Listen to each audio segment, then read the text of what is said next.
This week on RSBANDB Update, Mod Warden joins us for a chat about his first year as executive producer, microtransactions, and the future for 2021 and beyond. Plus, we look at what Steam means for RuneScape, the removal of loot boxes, and the possibility of modding RuneScape.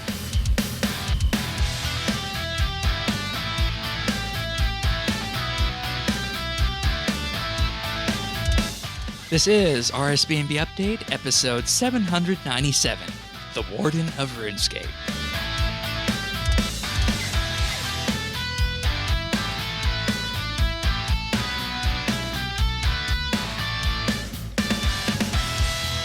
Hello, everybody, and thank you for joining us for another episode of RSBANDB Update. Normally, these weeks, it's just Hannes and myself, but as you've probably gathered from our promotion material that we've done this week, it's not any ordinary week here at Update.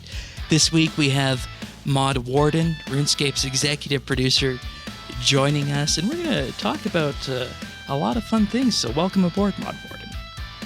Hey, yeah, thanks for having me, guys. Really appreciate it. Yeah, we're just gonna dive through this. We're gonna talk a bit about the strategic vision of RuneScape, what it looks like 5, maybe even 20 years out. We're gonna get to know you a bit, and of course, we're gonna talk about your first year as executive producer. But of course, that's all getting ahead of ourselves. I am Shane12088 in game. Tannis, you're here as you are each and every week as well. Welcome back. Thank you, Shane. And you can be found at Tannis79. In-game. And for anybody who wants full show notes on this episode, you can find those at update.rsbandb.com. You can get the full rundown of everything we're going to talk about in this about hour or so chat with Mod Warden here. So, Mod Warden, what is one thing about you, the guy, Mod Warden, that the RuneScape community should know if they don't already know? That's a good question. I'd say I try to be a very genuine individual. Maybe it doesn't always come off that way, but I try and strive for that. But I would say that I'm pretty sentimental overall, but I'm also a hard ass. So that I think that's where some of the kind of grit and determination and persistent elements kind of come into play. But I just try and be real. And I'm a total goofball behind the scenes. I'm the dad joke kind of guy, cheesy, corny jokes, and I'm okay with that. I'm comfortable in my shoes there. Yeah, we like that kind of thing, and we were able to tell that even just bantering with you a bit in pre-show here too. So that's something that we can definitely appreciate. And one thing that I really appreciated that you guys as a studio are taking up are the tea break live streams, and that is something that everybody hopefully has listened to by this point. That you had a tea break live stream with Mod Hooley where you went through a whole bunch of stuff, getting to know yourself, the fact you're from the prairies in Canada as well, and anybody from the prairies I've found always has that grit and determination around you as well. But we're going to expand on that a bit, and we have a bit of a quick-fire round here for quick-fire questions and answers, so I'm just going to rattle some of these off right now. Favorite sports team? Oh, Winnipeg Jets, ice hockey, right? Yeah. Love ice hockey. My boys played hockey. I didn't play hockey growing up. My parents kind of kept me away from that, and kind of wish they didn't. But I got to live vicariously through my kids. My son's been a goalie. He's taking a little bit of a break right now, but yeah, Winnipeg Jets, and I'm glad that they're back. Yeah, we'll definitely hope that those Jets have another playoff run next year. It was fun watching that this year. Favorite pizza? Oh yeah, people will think that ham and pineapple might be my thing. While I love ham and pineapple, it's definitely pepperoni mushroom all the way. I kind of do a veg and a meat. Just that's kind of like my litmus test on what pizza is. And mushrooms are something I hated as a kid and love as an adult. But that's the baseline for me. Interesting. That's something I've never been able to get over, mushrooms on a pizza. But that's a topic for a different day, of course. Tannis, how do you feel about mushrooms on pizza? I'm cool with it. I mean, I'm cool with it. Yeah, it's not my favorite. But all right. Favorite quote? One of the things I really really love is the idea of virtual worlds, and one of the things I've liked in that area was a quote from an artist. His name is Alberto Giacometti, and he was a sculptor. And he once said that the object of art is not to reproduce reality, but to create a reality of the same intensity.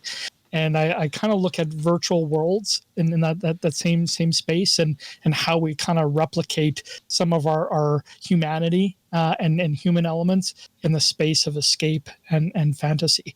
So that's I like that a lot. All right. Favorite color, and this is something that I think is fairly telling about a person, and everybody's got their favorite color and a story behind it. So what's your favorite color? Let's see. I've liked green a lot, but I would probably say as as I get older and more out of shape, black also kind of hides the shape a little bit. So that's a more of an older guy thing. But I'd probably say I like blues. I've never been a big red T-shirt or purple shirt kind of dude, but I've been kind of trying to go out of my element and try that out a little more. So you might see a little more reds and purples. Neat. All right, and you mentioned virtual worlds, and that's of course what we're here to talk about, RuneScape. And for those unaware, what exactly is an executive producer, and what do you do? Yeah, it depends on where you're at, but where I'm at right now with Jagex, this means that I'm the business leader for RuneScape. That I'm responsible for the development of all of RuneScape. I also have other responsibilities like P&L, business term, profit and loss. So I'm always looking at the commercial side of our business, commercial viability, the profitability, managing costs with that, making sure I've got budget and developing a budget year to year for it, so I can keep making the game.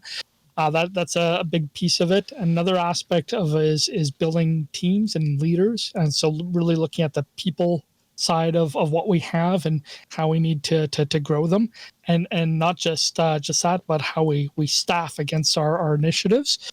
And then there's a lot of the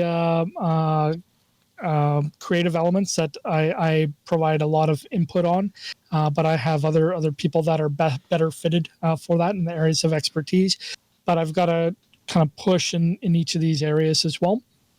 And really just kind of sum it up, I like to say it's the person most responsible for RuneScape at the end of the day.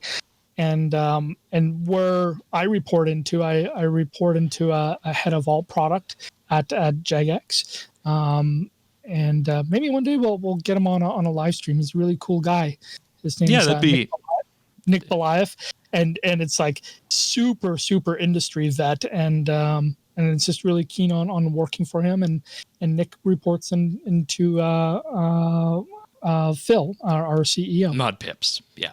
Mod Pips, yes. Yeah. And, I think that'd be fun to do because when it comes down to it at the end of the day, I think for many people, it's just this organization that puts out a game, but not many people know how it works behind the scenes. So that's very good to hear. And, this is something that we've been following for years in terms of how Jagex works, whether that be with promises or the content that's going to come out or the monetization model with that. And, we hear big promises each year after year. And, many people are wondering with you, why should they expect anything different this time around?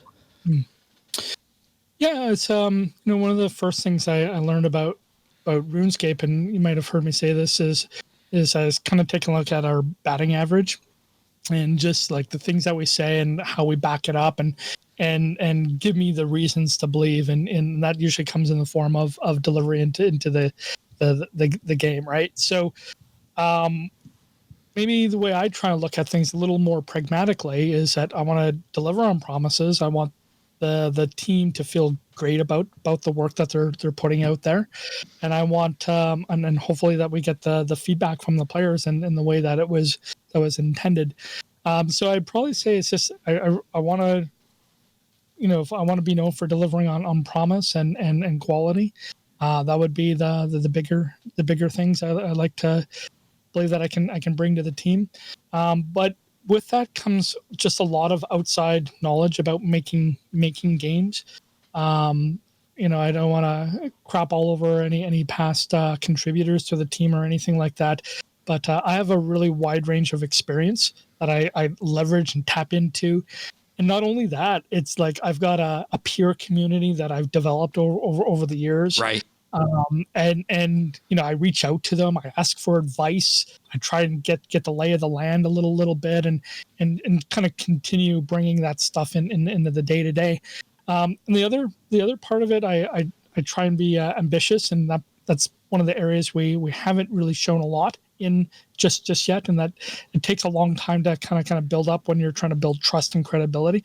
But I want a good relationship with the community. I hope that people will trust me over time, and that they see that we're trying to follow through with more things than ever.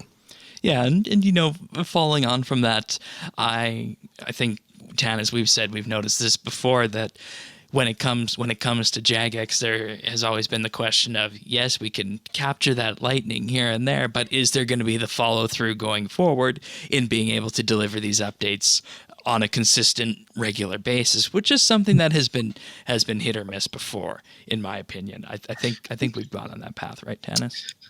Yes. Well, and there's the added thing of when they do capture that lightning in a bottle, for some reason, sometimes it seems like there's a course correction after that, and it goes a different way. And you're going, and as a player, you don't know the behind the scenes. You don't know the conversations that were had, and you're going, I don't understand what happened. I thought that was good.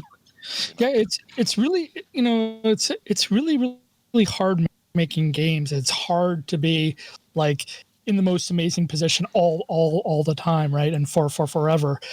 So there'll always be ups and downs.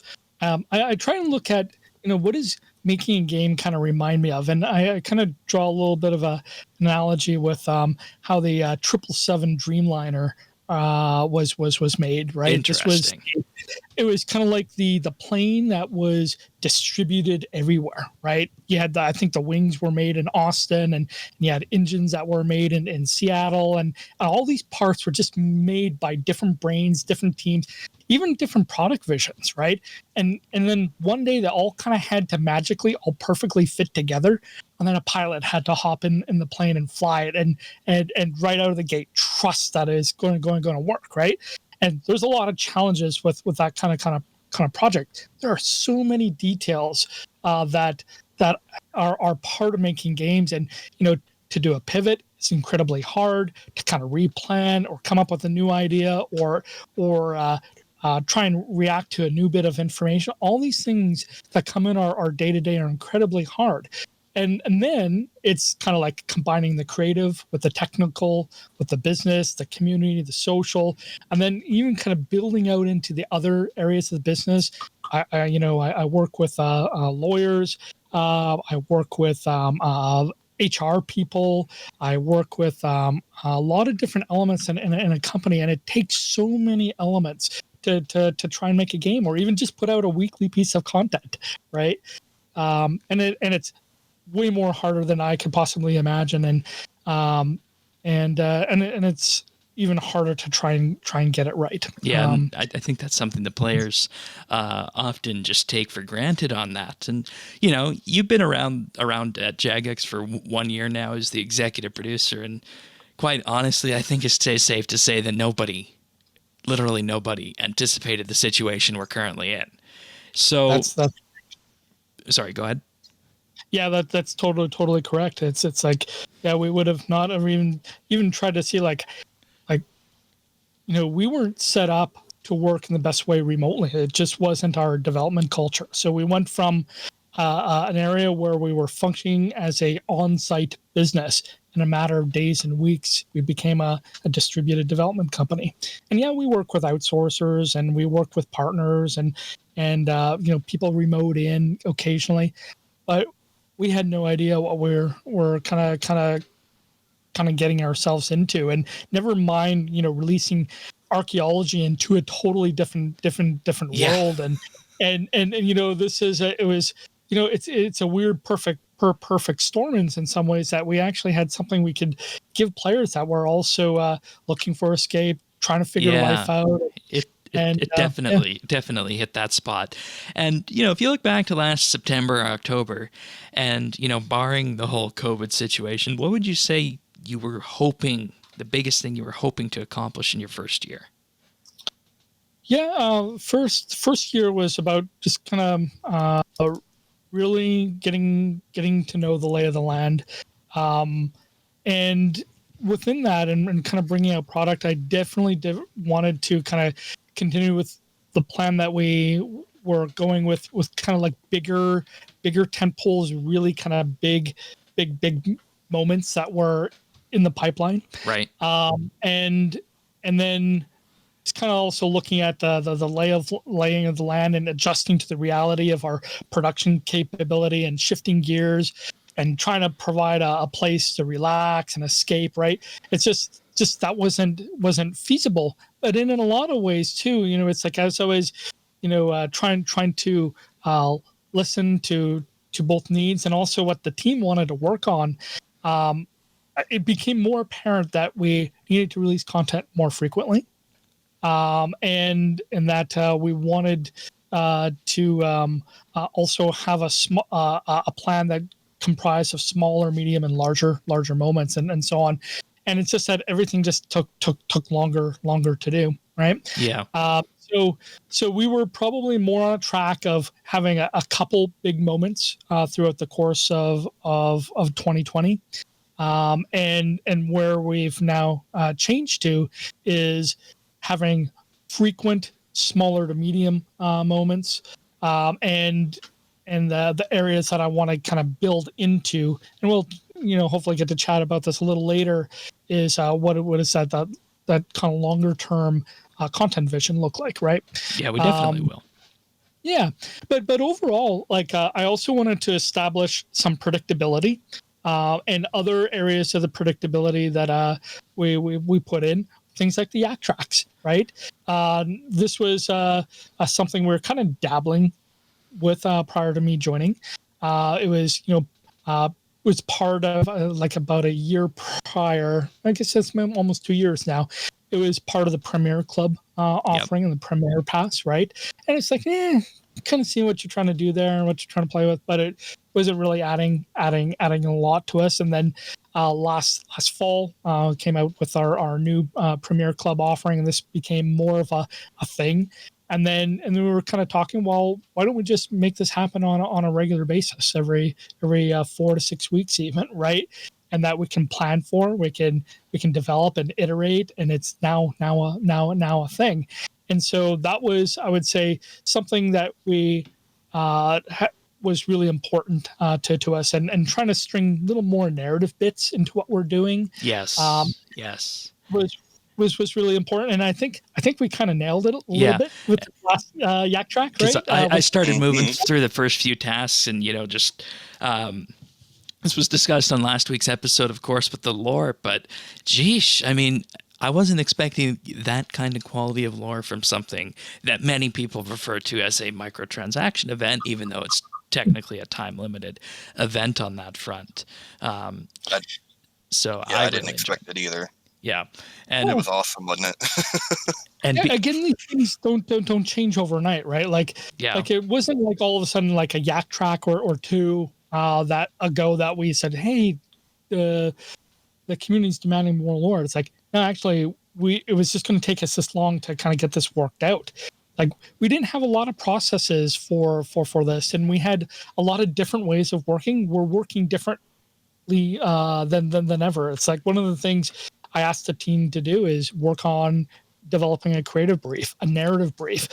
Everything needs to be that we bring in the world, even if it has a commercial component to it, should be grounded in the lore. It has to feel like it belongs more in some way, right? And part of the world building, if you will.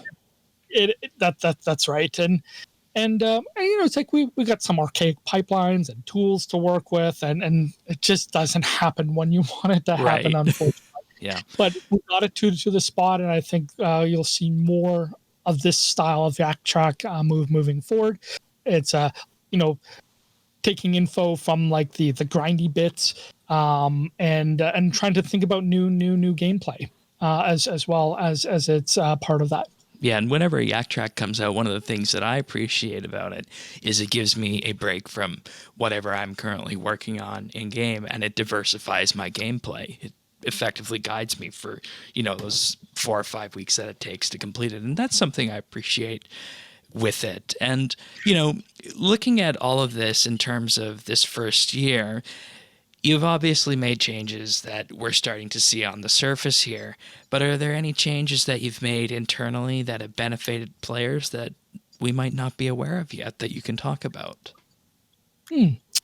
Well, I kind of look at what we're trying to do. I think we've got a little bit of a new car motor in place at the moment, and it's really we've got a motor going, and then the car is moving, I think, in a pretty good direction. And why do I think it's good? Well, this past week, I started seeing a couple new posts emerge in the community where it's like, actually, we have players now defending our content strategy. This is kind of a cool moment. Yeah, we get other players that still don't like it or wish we'd do other things too, but I think we're doing something more right. And the other thing is I get to see all the data, right? We move more in the direction on things that are backed up by data and where we're seeing the positive outcomes of engagement. So we look at the broad reach and the utilization of things and so on. So we're definitely a data-driven shop. And then we've also been trying to experiment within that and try some new things. And these are the pieces that you don't always get to see or what they kind of turn into. Let's see. I'll try to answer your question a little more directly. It's like what maybe players don't get to see. One of the other elements is the effort that actually goes into the Ninja and quality of life planning. That's actually a very good topic to talk about on this. Yeah. Because that's something that has changed in the last year. Yeah, and like this wasn't an idea that was brought by me joining the company, but it's like it was something that really wasn't running when I joined either, like, or it just kind of operated at a different pace. It was being addressed differently, right? So I was kind of looking at, it's like we put out 50 releases in the course of the year, right? Week after week, and we have a little bit of a slowdown around Christmas and how we transition into the new year. And it's just kind of like going back the release note after release note, just kind of years of news posts. And it's like, wow, we don't really talk about some of the things that we could be talking about, and it wouldn't be hard for us to kind of reframe it or maybe even can market it differently. Like you start seeing that we've got key art and we've got a Ninja brand, right? This was we hired a fantastic head of product marketing. We brought from outside of the industry as well. He was working on PUBG. Interesting. And history and Sega. And this his name's David, and David's been just really kind of leveling us up, pushing our content, sitting and working with the devs and listen to the devs how they talk about, we call them USPs, another business term, universal selling points. Like these are things that we try and extract in conversation and kind of turn them into beats and narrative and so on. And David's been his expertise is just like really well grounded, really fun, sits with the devs. He's when we were all in the office, we all kind of sat together. So it's not like, hey, you publishing marketing guys are over there. No, he's embedded in the RuneScape. Now they're embedded, and you see that because one of the night and day Ninja strikes that I see personally was the Shattered Worlds Ninja Strike, because that update when it came out was one that made me and it made you, Tanis, it made us claw our eyes out just because the quality wasn't there when it first launched. But then this Ninja Strike, you could see the potential, but this Ninja Strike brings it forward. That's right. And so I'll give you a little story on that, right? I talked about trying to build up some credibility. So when I landed in the team, it was just right before farming and herblore. Right. I just coming off the back of Runefest. We had a bunch of Runefest announcements, and to be honest, like all of that was like flying by me. I had no context for any of this at this point, right? Because you'd only been in the company about a month or so when RuneFest hit, right? Yeah, maybe. Yeah, that's about right. Because it was October, so yeah, it was about a month at that point, and so yeah, coming into farming and herblore, and it was about it's like, hey, we're pretty close with this, but we got to push a little harder to get it out, because we actually gave a time frame for farming and herblore. We said it was going to be November, so it's like, what can we do for it to be in November, and would be stretching on the quality front or compromising quality in any way if we pushed a little harder and trying to get it out the door. So we're kind of faced on some timing, and I thought, okay, it's in a decent spot, and it's important for us to deliver this, because we said it was going to be November. So then the next bit was a timing, taking a look at archaeology, right? And obviously, I before even kind of getting right on top of the release, it's like, okay, I'm going to get ahead of this one, because I partake in the sprint reviews. I listen to the feedback from the team. You kind of look for little tells on, it's like, right, yeah, I'm sort of happy, not happy. And I'm guessing what you're getting at here is the delay from January to March. Exactly, the delay from January to March, and it's like, okay, yeah, we could have thrown out the door, but there was just the number of vectors of things needing to be addressed, or whether it was QA work or some polish time. Like, I would say the bulk of the development was done, and it wasn't in a horrible place. It was actually in a great place, but there was just that much more that we could do. And I really also wanted to make a dent on the bug and QA side of things. I think we've had a really challenge history on allowing things to go at the door, where we could just, another week or two of testing or another month of testing really go a long way. So I wanted to find more bugs before players could find them, and you still don't get it right. So we're now in this crossroads. So it's interesting that you bring up things like Shadow Worlds. That was a great release, but we had War's Retreat, right? Yeah.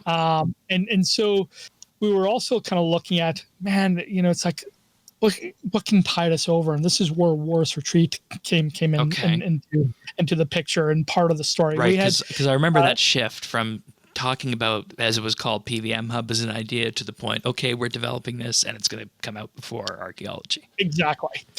And we had some game jam projects. Like, we're also trying to find better ways to work more creatively in our day-to-day, have some prototyping time rather than just like push out content, aggressive schedule, boom, boom, boom, right? It's hard and fast in our day-to-day. And but we had done a summer game jam, and one of the projects that some of the team members worked on was War's Retreat. So that was a little bit of a, hey, this is actually a good idea. The community responded well to it. We can put this out there, buys us a little bit of time, and it's good piece of content. And then now we're in the territory of quality of life being a thing, and this is where I learned about the history of Ninja. Yep. And how we've addressed quality of life, right? And this, as I'm learning about the release notes and the history of the game, it's like, you know what, this is where we should focus next. So it was getting a new dedicated team. I shifted some resources around on some of our delivery to address quality of life. Again, this is a trust building exercise, and I really like a lot of the things that we had backlogs for this built up over the years. Oh yeah, I can imagine. And then just seeing like all the discussions that happen all the time and little loose ends here and there, and we also had a history of not going back to past releases that we had worked on and kind of move on the next thing, just different strategies over the years. And so now it's like, hey, Ninja's got traction. Great. We were kind of probably at maybe a 4 or 5 week delivery time. And then we brought it down to 3 weeks. And then it's like, hey, if I brought a couple more resources here, could we do this every 2 weeks? So that's kind of like where we are today with Ninja, and the team's done a bang up job. I think also opening up the dojo to the community has been like almost overwhelming, right? And I mean, they had to shut it down, and they're still shut down on that, sifting through all that. Oh gosh, yeah, and it's like we're going through the very early phases of 2021 roadmap planning, and it's like Ninja team's planning out a whole year already, and this is a big change. So this kind of leads me in a little other area, which is one of the biggest things was trying to get a longer term outlook for what we're making and what we could possibly make. Yeah, and so, we're definitely want to talk about that, because that is something that we go back, you have the 5-year skilling plan idea. It has just been a question of, is there a vision behind the faces that's driving RuneScape? And it's been a question that hopefully we'll have an answer to by the end of this podcast. And you actually answered my next question here on this, because I was going to ask, was there a decision that you made behind the scenes that made, say, 120 farming or herbal or archaeology better? And you just answered that in relation to the extra QA testing that was done with archaeology and extra polish work as it was. Yeah, so it's a lot of little things at the end of the day, right? They're kind of like the way I work. Like, I'm not a heavy-fisted guy where it's like, this is the thing I want to see in the game. That's not how you make a game, right? You look to your team to provide solutions to things that you think would provide value to players, right? Right. And so it's more about influence and steering rather than dictating. Yeah. And then sometimes you just kind of get fed up with certain things. Like, guys, I kind of asked for this thing. I think it's really big and important that we do this thing. I'm going to be a little more heavier-handed on this, and it's like, please, let's just do this thing. But those are fewer and far between. All right. And, you're talking about things that are harder to do in that case. And, when it comes to the pandemic, that's been hard for everybody. Aside from that, and, because I said, what's the hardest thing you've had to overcome in your first year, Mod Warden? You would say probably the pandemic. So I'm going to say, discounting that, what's the hardest thing that you've had to overcome in your first year? Yeah, it's just really trying to address sentiment overall, right? And this is part of getting to know a community of players. The biggest thing is, and then with that is bring some credibility. I think we're making some good headway on that.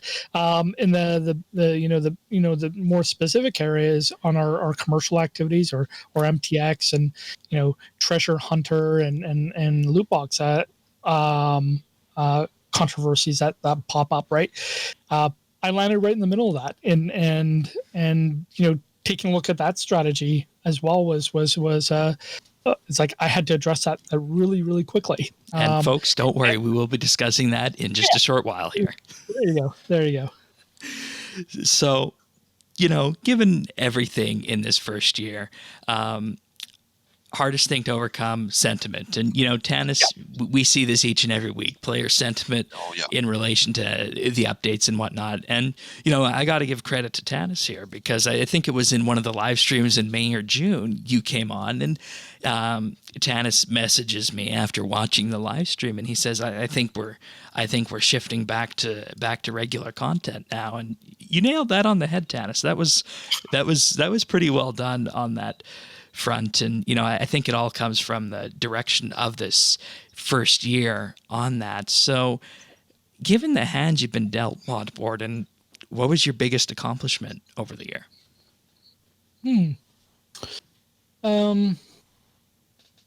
Gosh, you're thinking now, you're getting me thinking ahead of performance review times. I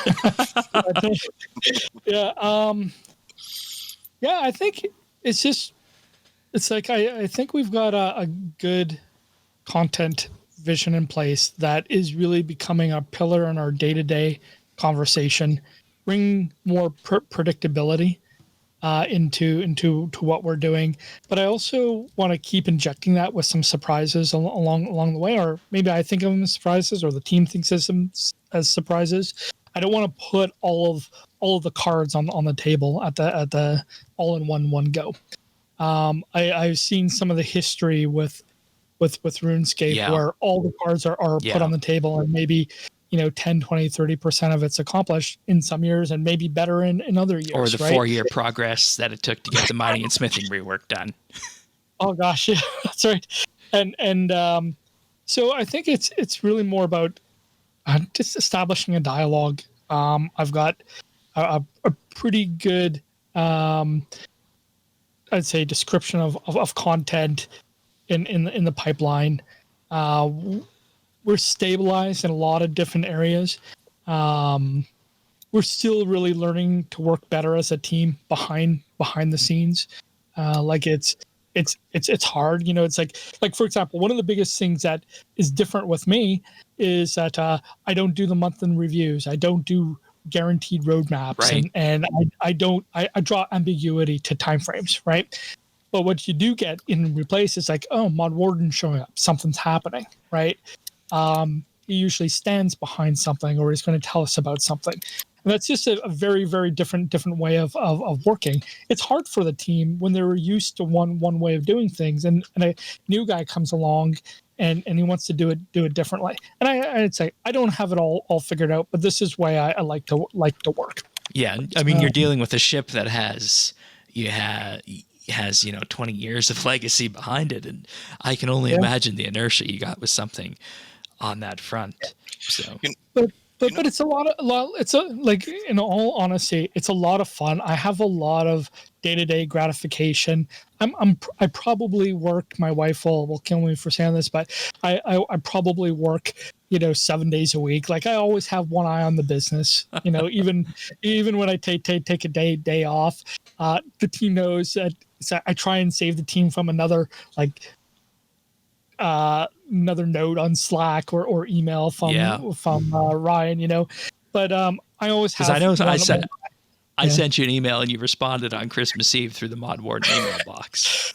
Oh gosh, wow, gosh. Actually, I'd say that's a thing I've been horrible about is emails overall. But yeah, I remember that now. I was working. I didn't even get out of the office very early, and that was Christmas Eve. And actually, right after that, I took my daughters. They flew in from the U.S. and we went and watched Star Wars movie Christmas Eve in nice. Leicester Square. So now it all comes together. I remember that now. Wonderful. Yeah. Mod Warden, I just listened to what you were saying.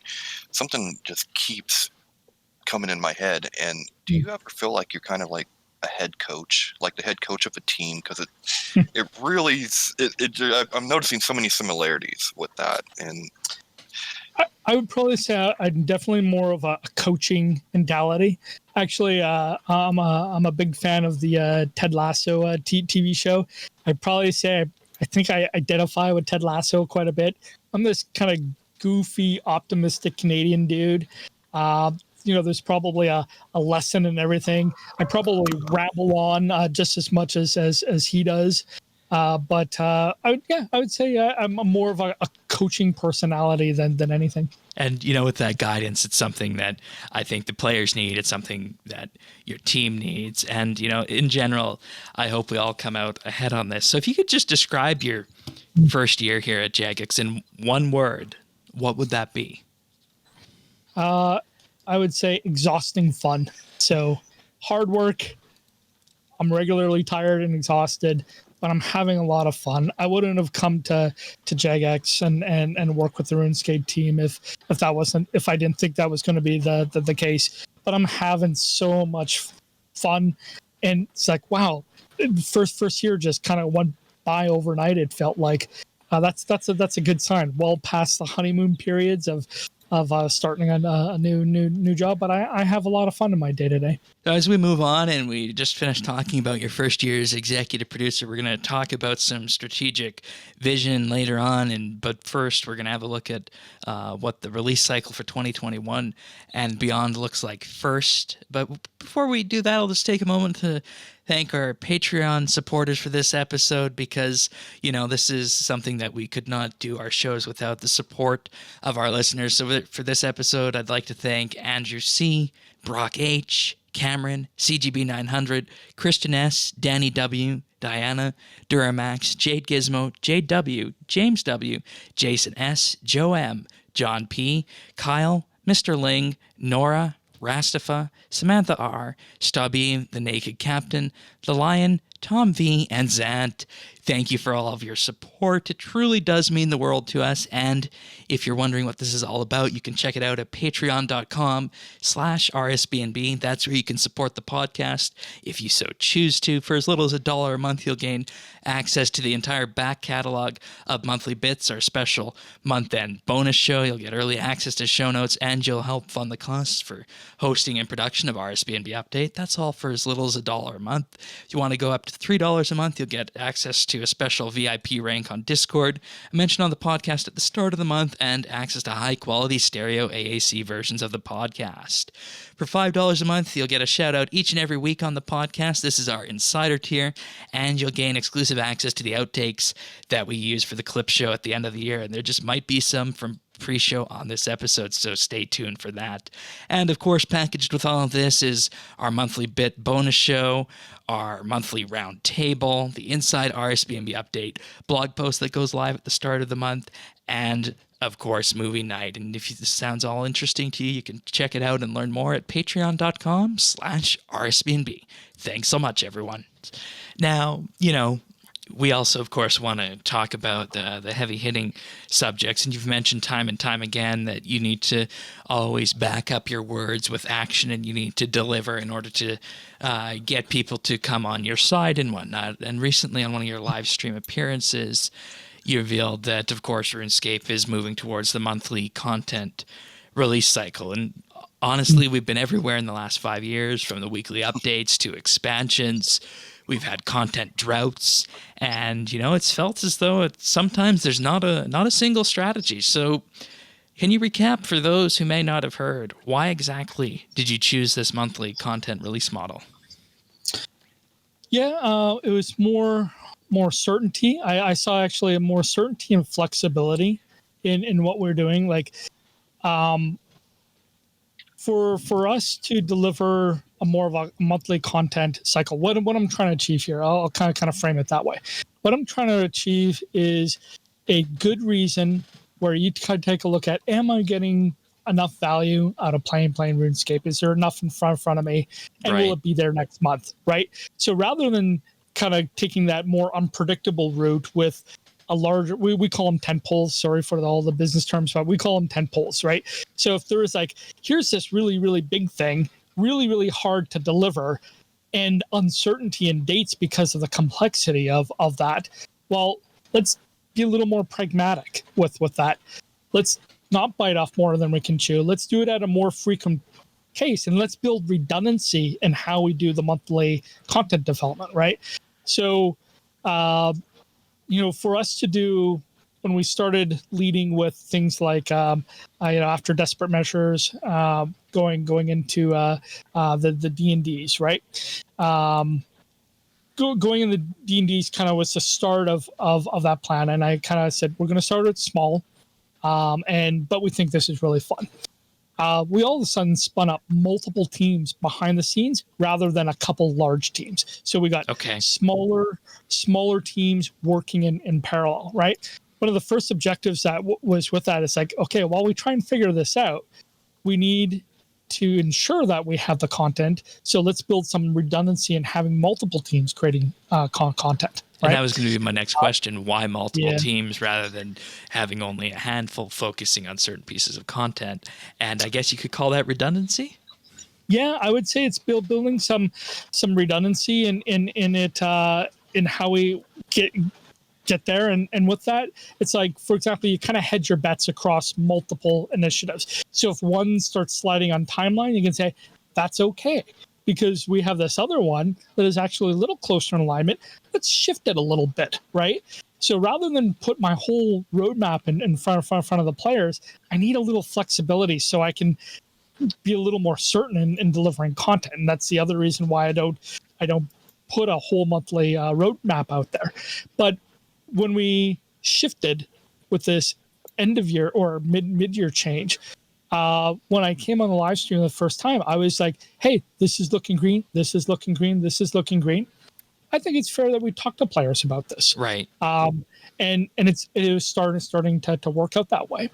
So when we start looking at the longer term, I want some more medium and larger headlines to come into play, so that when a player looks at the whole of the month, they might say, oh, there is a small drop here and a large drop 3 weeks later, all in the same month, right? And for just comparison, can you tell the players what exactly you see as medium and large? Because I know we've had different definitions of that over time. I personally would call archaeology extra large. Yeah, XL archaeology definitely an XL. Like we teeter with like even like an Elder God War dungeon, right? 3 that would be like, large XL level of content. We kind of look at it in kind of like large frames of reference. So maybe a small would be like 1 to 3 months. A medium might be like 1 to 3 months of development time. A medium might be, like maybe 2 to 4, 2 to 6 in some cases. An XL starts looking at like 6+ months a large looks like 6+ months of development, right? Right. We've got some of our bosses that might have taken us a year. So that could be like a large level bossing effort versus actually with some efficiencies on our pipeline and how we kind of get through the planning and design phases. We actually can deliver a boss within like maybe 4 to 6 months of development now. But those will have different scales, right? Right. And so that would be effectively moving it down to the medium large scale then. Okay. Exactly. That's right. We could look at, let's say, a skilling update, like we announced the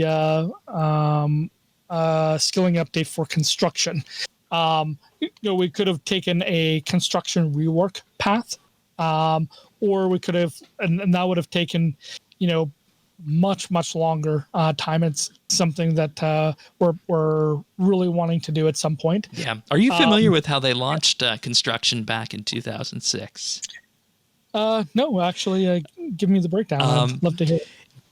This was back when month-to-month behind-the-scenes posts were happening at the very tail end of May 2006, or was it 2005-10? Was it 6 or 5 for construction? I can't remember which year it was. But at the end of the news post for that behind-the-scenes, they said, at the month we will be bringing out clockwork cats, teleport tablets, and chairs that you can sit in.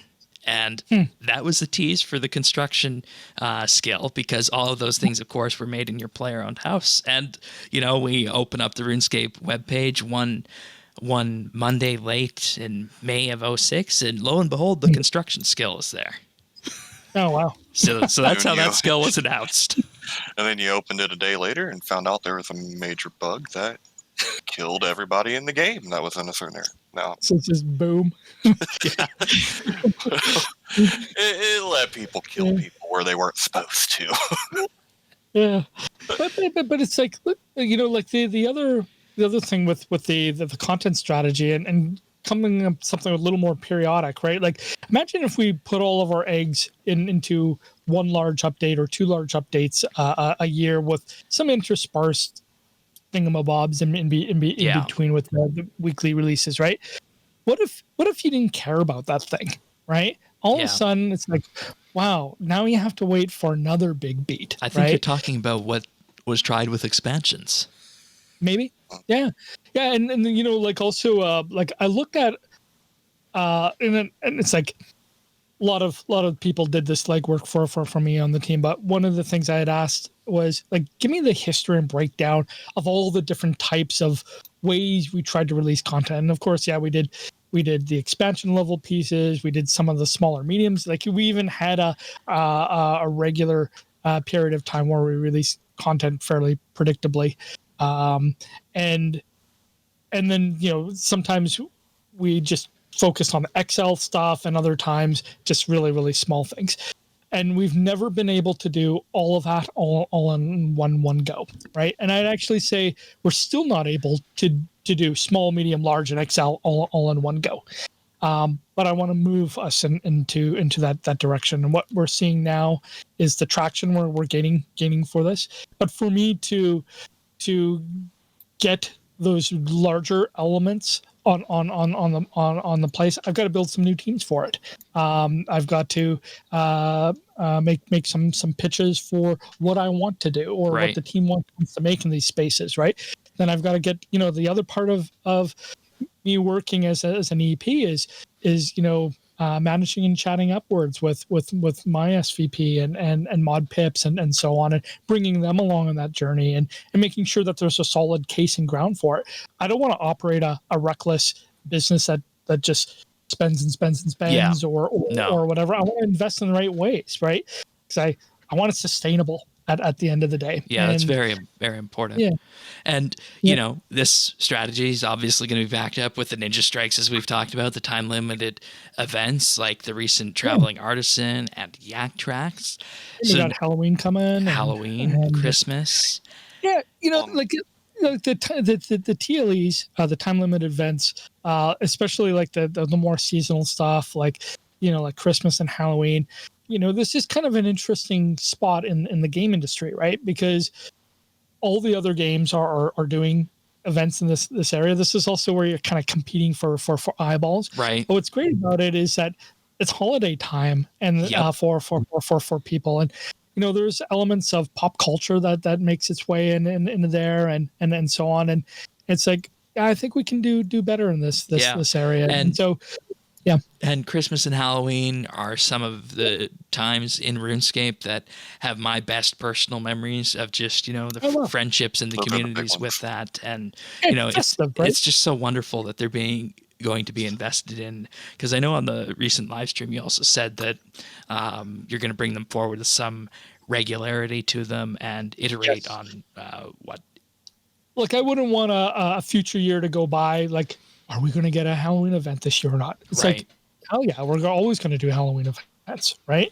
That's what I want to make sure we can do. And like a year from this Halloween, I like to make sure that we even knock it out of the park even better than this year and continually improve on that, right? Like I just want things to look like and see that they're getting better and better. And it's like, the reasons to believe are because we executed, we promised, we took the feedback, we'd take it in the next year, the next event. Like there would be no reason why we couldn't start the 2021 Halloween event and like start developing in for first quarter next year, because it's now on a roadmap. It's going to be something we're doing. What we can plan for, we can put more value into it. We get a little more runway. All of the other teams that we work with, we're not just kind of bumping up against the 11th hour trying to localize the game or do a copy edit pass or get a piece of key art, that we can actually plan for this a lot more. So that's the stuff you guys don't get to see behind the scenes. We're getting more runway to plan, which means we get to talk about what we're doing in other ways as well. And that's so very important, because the next thing I want to ask. Okay, go ahead, Tanis. Just 1 second, because sure. I just want to mention this because Mod Warden just touched on it, and I think it's really important with our community especially. But building trust with the RuneScape community, I think starts with consistent quality updates, and that's where we're moving. And I think, and you've caught it at different times now. Of course, we had the COVID stuff and we had a little bit of a drought there, but I have noticed that over the course of a year that you're racking up consistent kind of wins.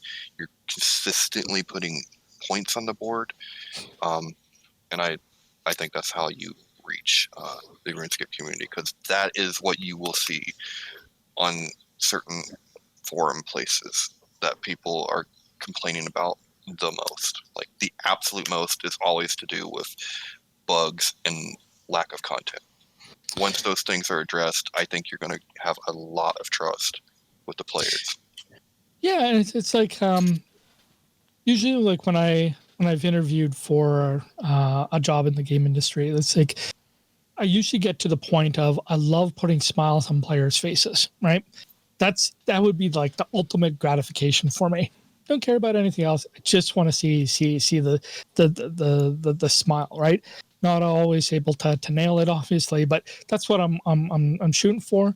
That's what I talk to the team about. I know they want to do that more and more than ever, and it's like I would say like the development team is super cool, super awesome.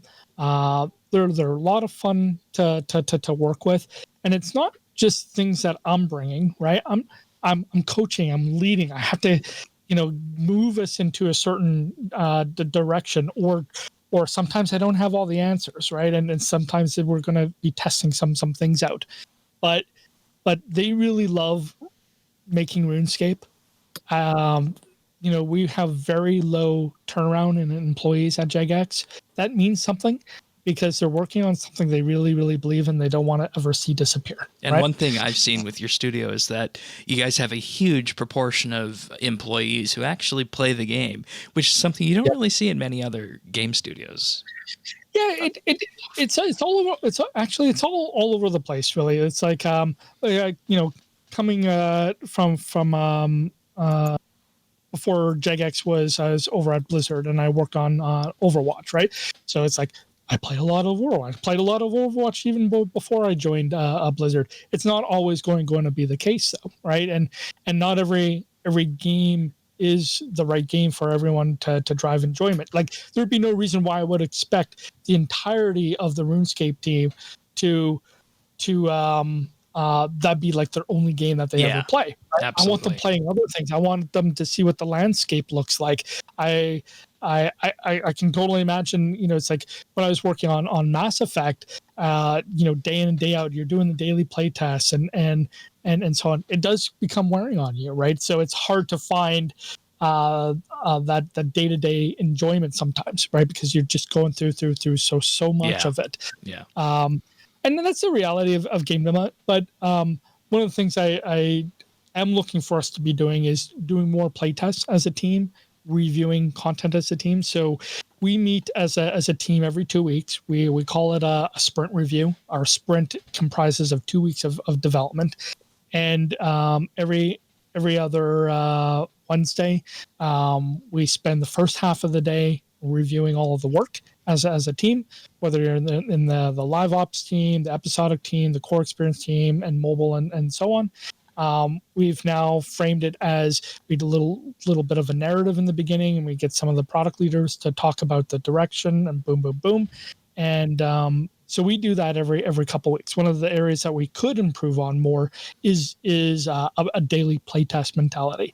But it's a hard thing to bring into any development team, is getting to the point where it's like you can play test as a team every day at this specific hour. But I'd like to try and get there. Well, it's a hard goal to try and achieve. All right. And, this has all been, of course, we've been talking about the content model going forward with that. And this is something that players are going to need to see consistency of.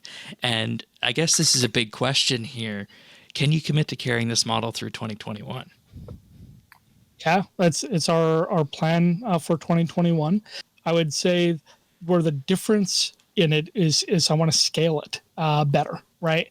So I've painted a content vision in the form of here's what the heartbeats look like. So imagine that, and maybe I'll share an image with you guys to kind of articulate this point, right? We'll put this in the show notes at update.rsbandb.com. So kind of, like those, what do they call them? The piano rolls where you see the colored notes kind of going by as the, I don't know what it's called, like the spindle and the little metal thing that pops over the note. Like to me, that's like a running heartbeat, right?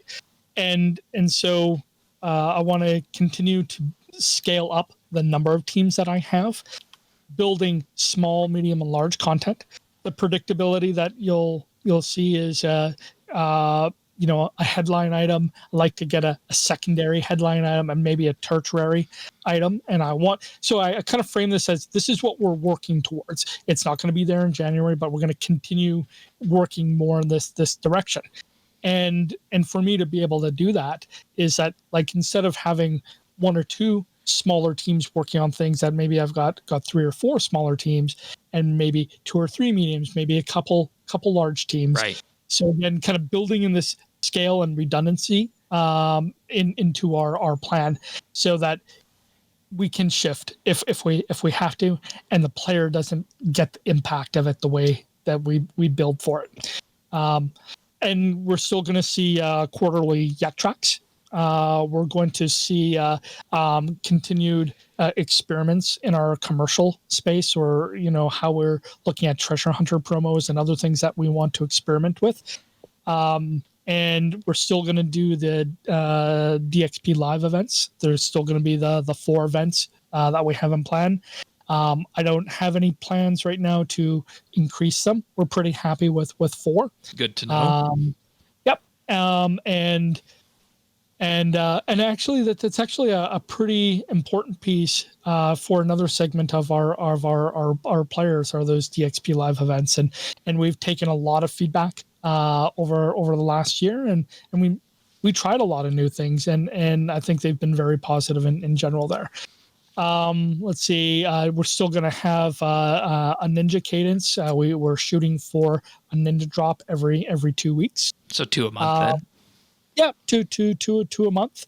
And now and then the time limited events. The Halloween, the Christmas, and we'll continue to build that out.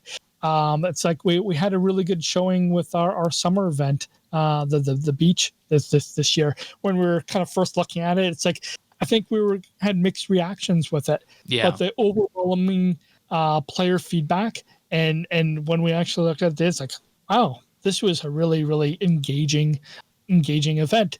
Great. Well, let's note and learn from what we can do this year. How it's going to carry in the next year. So, like, we'll probably do another iteration of the beach, or something like it in the same time frame. But tell us that that's a summer event, right? Right. So then you have summer, Halloween, winter, and now I guess all it's missing is probably something in spring that would be time limited like that. Exactly. Now, oh, sorry. Go. Okay.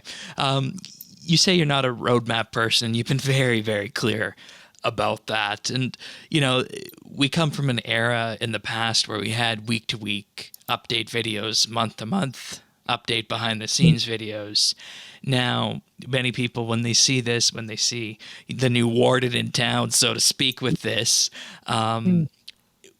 we need to see, they want to see effectively a new level of accountability brought forward. These players need to be convinced that this strategy will work and won't be abandoned after 6 months in time. So to you, is that a question where it's either you prove yourself through regular content delivery and being on time as expected, or is there something else that factors into that as well? Before I answer that, I'd kind of want to ask you, what does accountability in this form look like to you typically? Well, it would be in the same vein of, say, okay, we come out on a live stream or we put out a dev blog on a piece of content.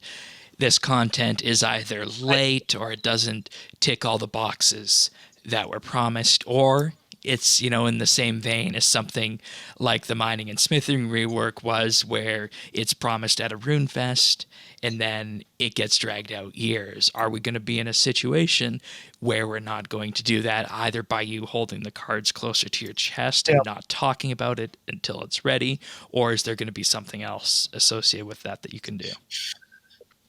Try and answer this in a few different ways. I think one of the things the community maybe did like is we had things like the month ahead, right? I'm not so keen sometimes on the month ahead in that format. One, it took a lot of effort for us to produce, where we're not always making the game, right? Because we're trying to produce this piece of content. So whatever we do, it needs to kind of scale, right? I've chatted with the team about looking at some different formats for this. I'd say I don't have a solution in place. So like, hey, this is our path forward. We'll probably have to experiment in this in a little bit. So when I say that I'm not a roadmap person, it's not that I don't operate by roadmaps, and I have tons of roadmaps behind the scenes. I've got a roadmap that I work internally that's updated every week. What I'm not wanting to do is put all the cards on the table in a particular order, because likely that order, the delivery, the timing will change, right? So that's and the in hard doing part. so, you sow that doubt in the player community. Hence why it's important to fix that. Exactly. Now, can I do better in trying to paint the picture? Well, I did bottle up a whole bunch of things that I was able to talk about. I can foresee us doing more moments like that, right? So it's like maybe when I come on stream, I'm talking about the next couple months, because the next couple months look really clear to me. I don't see that they're changing, or that we have high confidence in delivery, right? Another indication of accountability would be, I don't want to be like, hey, we were supposed to release something today, and you all of a sudden get, it's like, hey, sorry, you didn't release something today that you were expecting, right? So I would rather be that person that gets ahead of it, a couple months ahead, and say, if we'd say, hey, we're going to put something out 4 months from now, and maybe at that moment it was very clear that it was, let's say, what we call green on our day-to-day, and then all of a sudden, for some unforeseen circumstances or poor planning or something, it's actually a red item and we can't deliver that thing, right? Well, what I'd be working with the team is, well, what are we putting in its place then, right? So rather than deliver nothing, what can we come to the table with? Let's talk to the community and say, hey, we had to make a change. This thing wasn't ready where it was. We want to stand on quality, but we still want to deliver some value. So rather than just take away, I like to say, this is what I can give. And likewise, that was the exact same conversation we had about archaeology and War's Retreat. It's like, I didn't want to take this away, but I wanted to frame it. It's like, no, we make this decision for the right reasons. It's the best thing for the product, best thing for the players. But this is also something we could give. Right. And you also touched on how you could have potentially delayed farming in herblore as well, in that same vein. Yeah, in the same vein, right? And then I would actually say, like, over the course of 2019, I'd say one of the player favorites of our content was actually the bank rework, right? Yep. That was a huge thing. What I think we didn't do very well is how we framed it and talked about it, because it kind of came in and it didn't get a lot of shine, but there was a lot of really hard work put into that. Yeah. And the players loved it. And right? that's what we said too. I mean, at the time, you remember this, Tanis, we said, why aren't they calling this the bank rework when it's quite clearly a bank rework? Instead, it was just a bank improvements. But again, that's an example of an awesome headliner, right? And I didn't have our new product marketing person in place yet. We had already worked out that we were going to hire this person, but he couldn't get here until January. And then this was the other thing why archaeology was awesome, is I got to have the new product marketing head. His name's David. He joined us in January, and he made a tremendous impact on the archaeology launch for us. We had actually did some reworking of the logo, of the archaeology logo, and the key art that went into that. We actually dropped some Easter eggs in there with Zeros in the background, and I don't know if people picked up on the tattoo or the design on the pedestal, but like these were things when we start talking about narrative and creative briefs. It's like, no, let's take a step back. So we actually did some rework on our creative and narrative in the same way. I caught on to that. And it's like when I was looking at, wow, this is amazing. We put out 50 releases. I actually don't think we do the best job kind of framing it, titling it, clarifying it. So you probably see, like, even our release notes formatting that we have was to help with this, because we, rather than just be a bunch of random bullet items the way sometimes we wrote them, we're trying to think a little bit better on how we communicate things and group things together, create themes and the like. So Yeah. Okay. That's wonderful to hear. And, I hope looking at this that the players who are skeptical will see what has happened over the last year and move forward with that. And as we develop this new cadence moving into 2021, come to have an appreciation for that. But if there's anybody who's, disillusioned or just wants to be skeptical, why should they believe you when it comes to cadence and update release cycles going into 2021? Well, hopefully the proof will be in the pudding, right? That's a pragmatic answer. I trust that we're going to be delivering to that, and I hope that at the end of the year you can kind of reflect on it's like how much did they say they were going to do, and what did they actually deliver? Maybe that's one way of looking at it, but. Gosh, why should you trust us? Well, I think the things that I've said already, even with the mid-year changes, are coming to fruition, and we still have more time to run out. So maybe we can chat again at the end of the year and see where it lands. All right, we'll make a note of that and see where we're at. Now, of course, any game in this day and age always has an interesting monetization model, whether be something like Overwatch or Fortnite or pick any game on the shelf, and RuneScape is no exception to this because we often have cases of there's a financial report released or there's some sort of news report about loot boxes, even if it's not touching on RuneScape, and I need to underscore that, or even just some kind of microtransaction update in our game, whether it be the purchase out for a time-limited event or a new treasure hunter promo. And players are always going to question if it's too much. And this is actually a really interesting question here.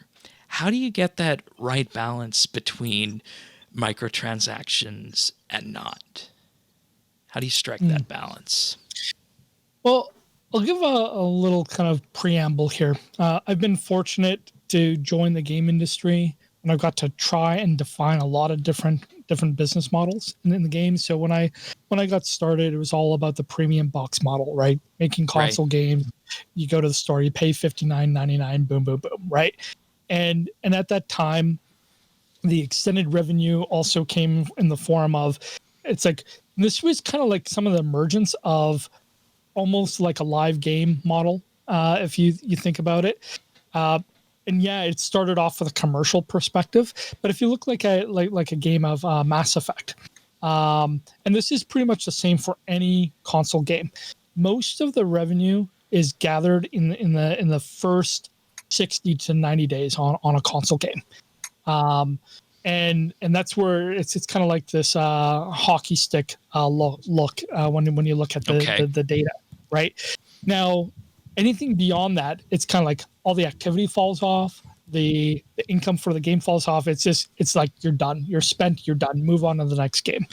So that started countering it with premium DLC, right? And then everyone started freaking about DLC. You're trying to get more money in the game. You're carving part of the game out.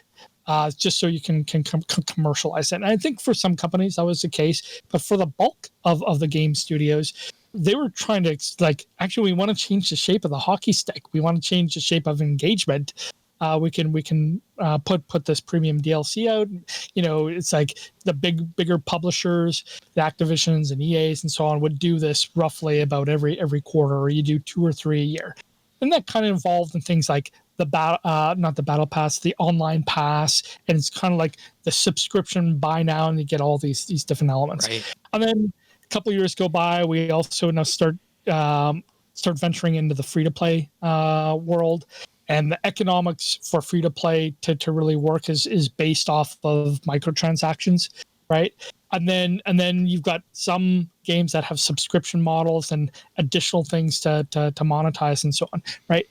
The reason why we have all these different avenues is that it costs more to make a game than anybody can possibly imagine.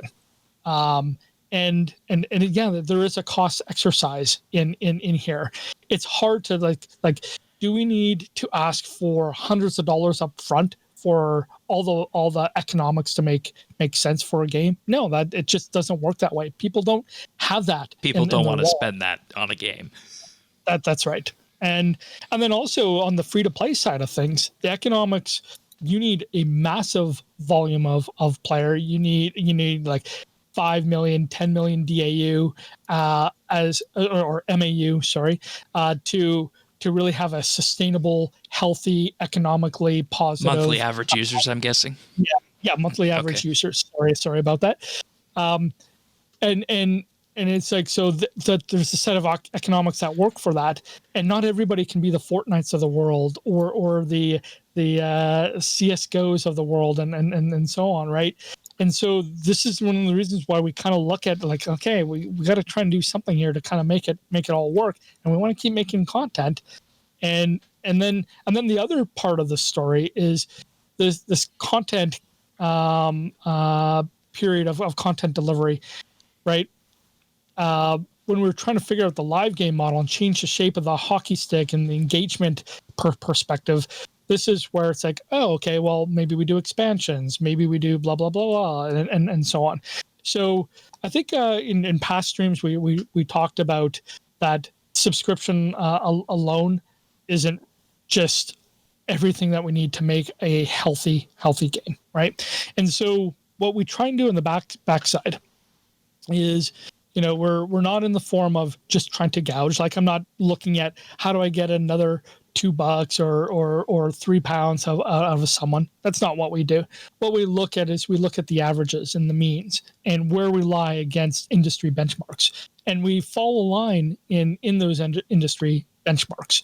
And we look at it ourselves, and we try not to develop mechanics that would imbalance us in some way. And maybe we haven't done good on some of them, but I would say we're not trying to go in that direction. Sometimes we just make mistakes, or the model was incorrect, or something is broken about it. Or it could be the advertising, maybe.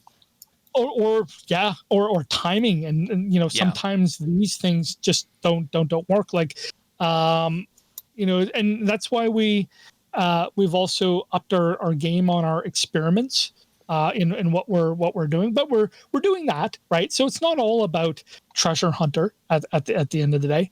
The things that we said we are changing about Treasure Hunter, right, is like, I don't want it to be a loot box, flat out. I just don't want it to be a loot box, right? I want the blind chance aspect to not be there. That's not what we want to do as a game, right? And this is something I was actually going to ask at the later on in this segment, and I'm not going to ask for a timeline on this because I don't think it's realistic. But can you commit to removing loot boxes, or at least the chance-based mechanics from RuneScape microtransactions?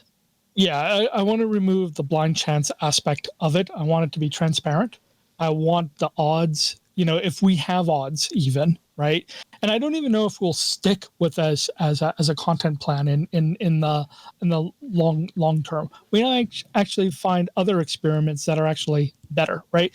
Things that you might see from us. We might want to try out direct purchase, where it's like, hey, what if we just let people just spend cash, right, to buy something that they want?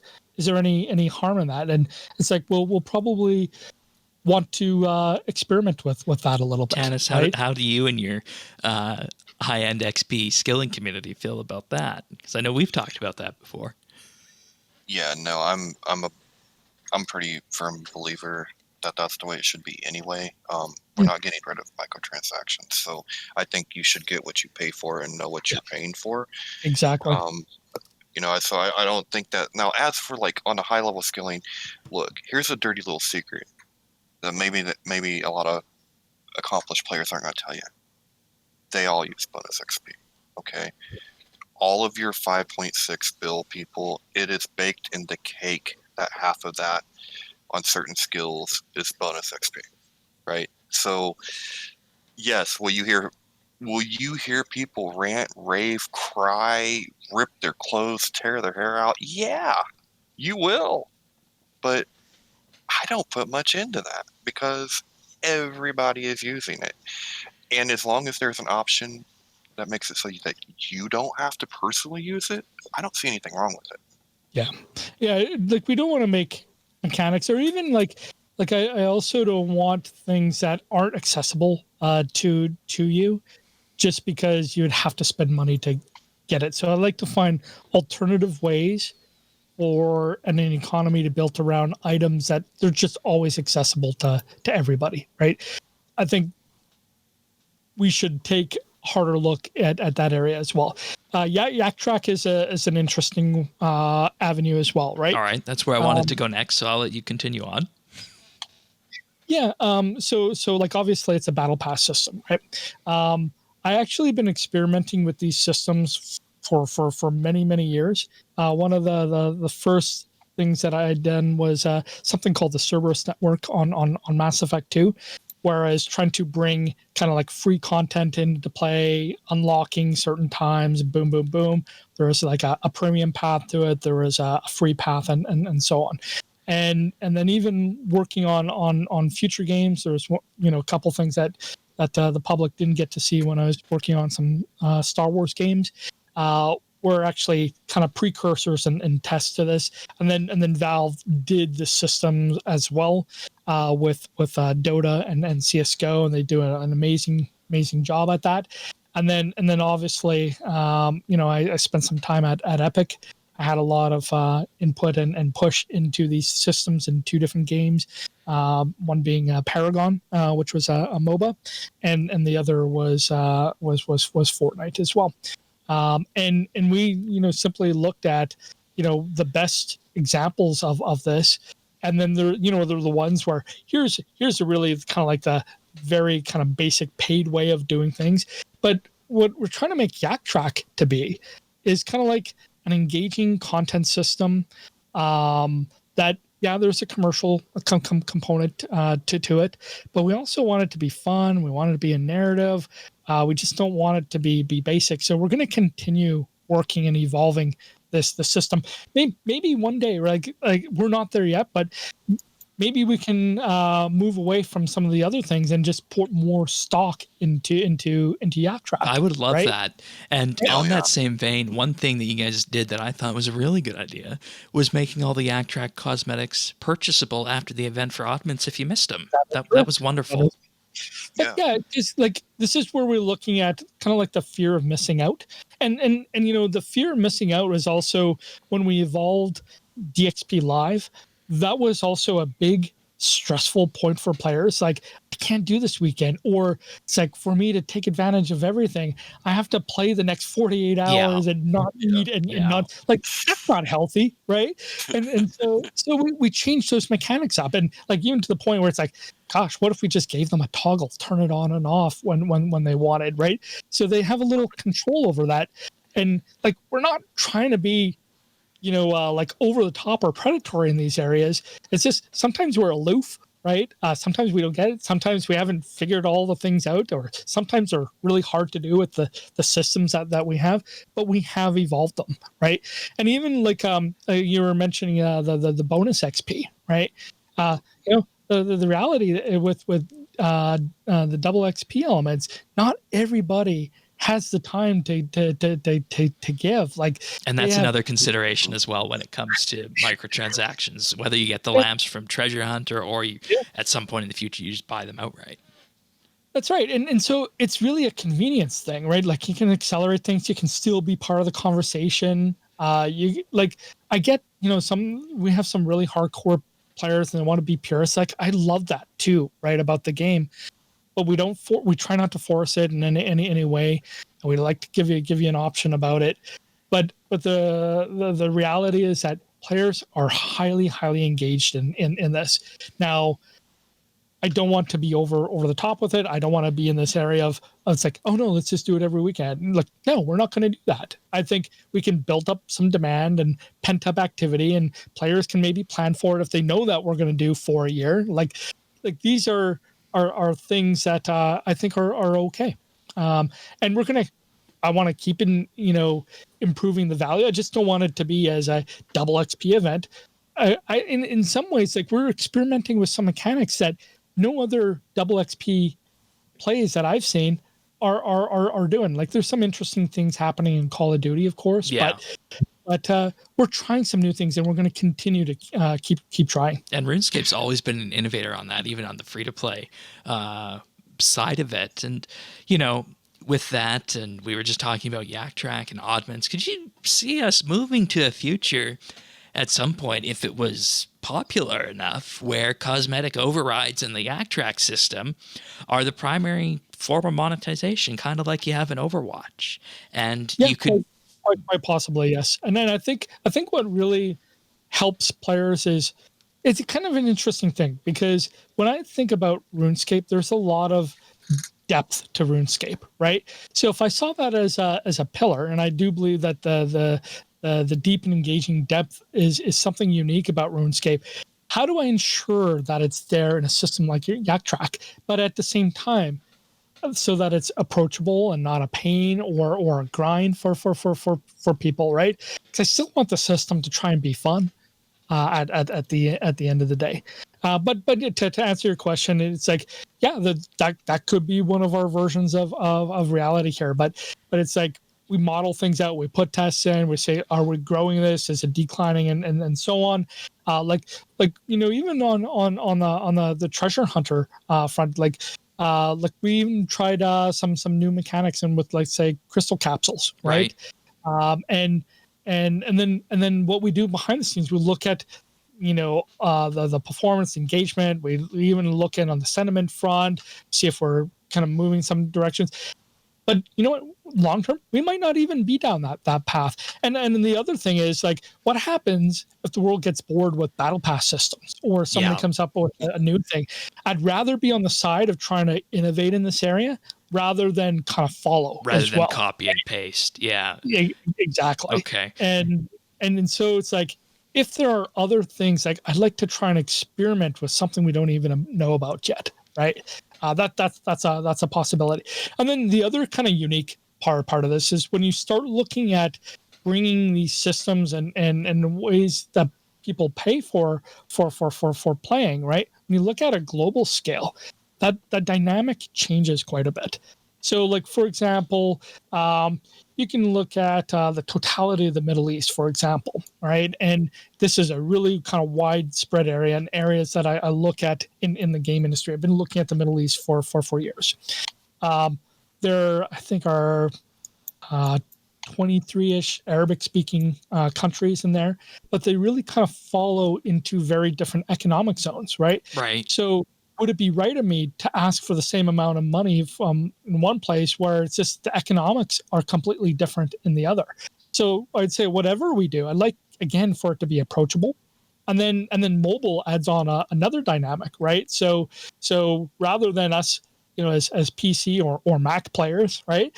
Where we're getting to sit behind a desk, not everybody has that, but they have a mobile device. So you have to look at the economics even more different, because they get to test out a lot more games. They throw more games away. There's a lot more free to play. And I'd imagine you'd even see a difference between the Apple users and the Android users in that.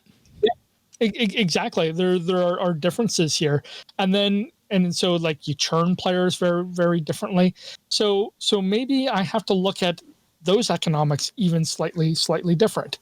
And we are taking a look at all of this, and we do want the game to be a much more approachable global base game, rather than the markets that we're strong in Europe and the US, of course, right?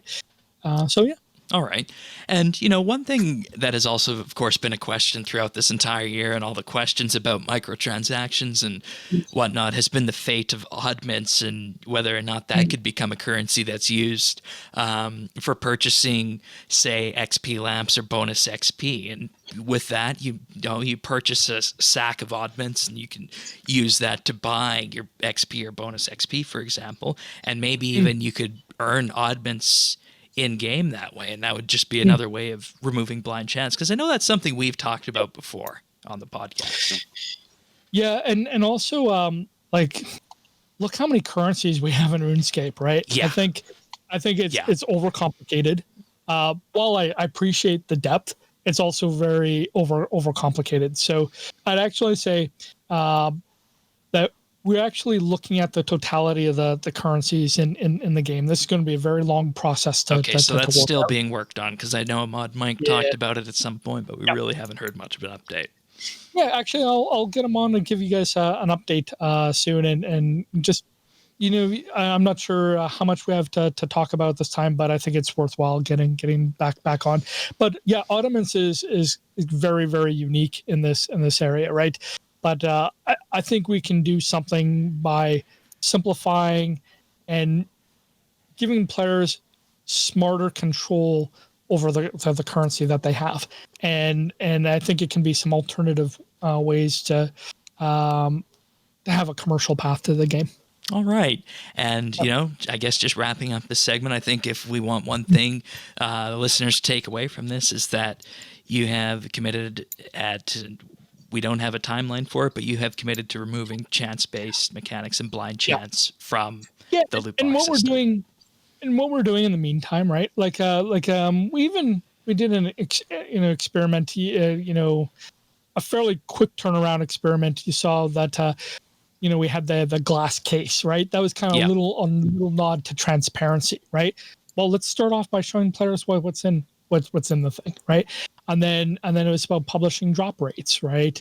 And other areas that we want to look at is in our overall duty of care view of this is what do we want to be known as? Where do we want to be? What do we give to tools for parents, right? We can look at other areas of building things into our account systems and give maybe parents some control over this as well, or other players even. But we can look at duty of care more holistically. And what I've chatted with the team about is like, okay, the world's also changing in this space. Like there are some really, really extreme areas where this is just, kind of flat out gambling for people, right? Yeah. Rather than that being the reason why we want to change, that is not the reason why I want to change. It's just what we want to do is just like, this is just not a mechanic that we want to move forward with, right? So I'd rather it be done on our terms in the best way possible with more healthier ways of playing the game. That's kind of our mission, and we're a really strong partner with the government here in the UK. And what we do with them is that we provide info about our industry and what kind of giving them all the context for what this space looks like.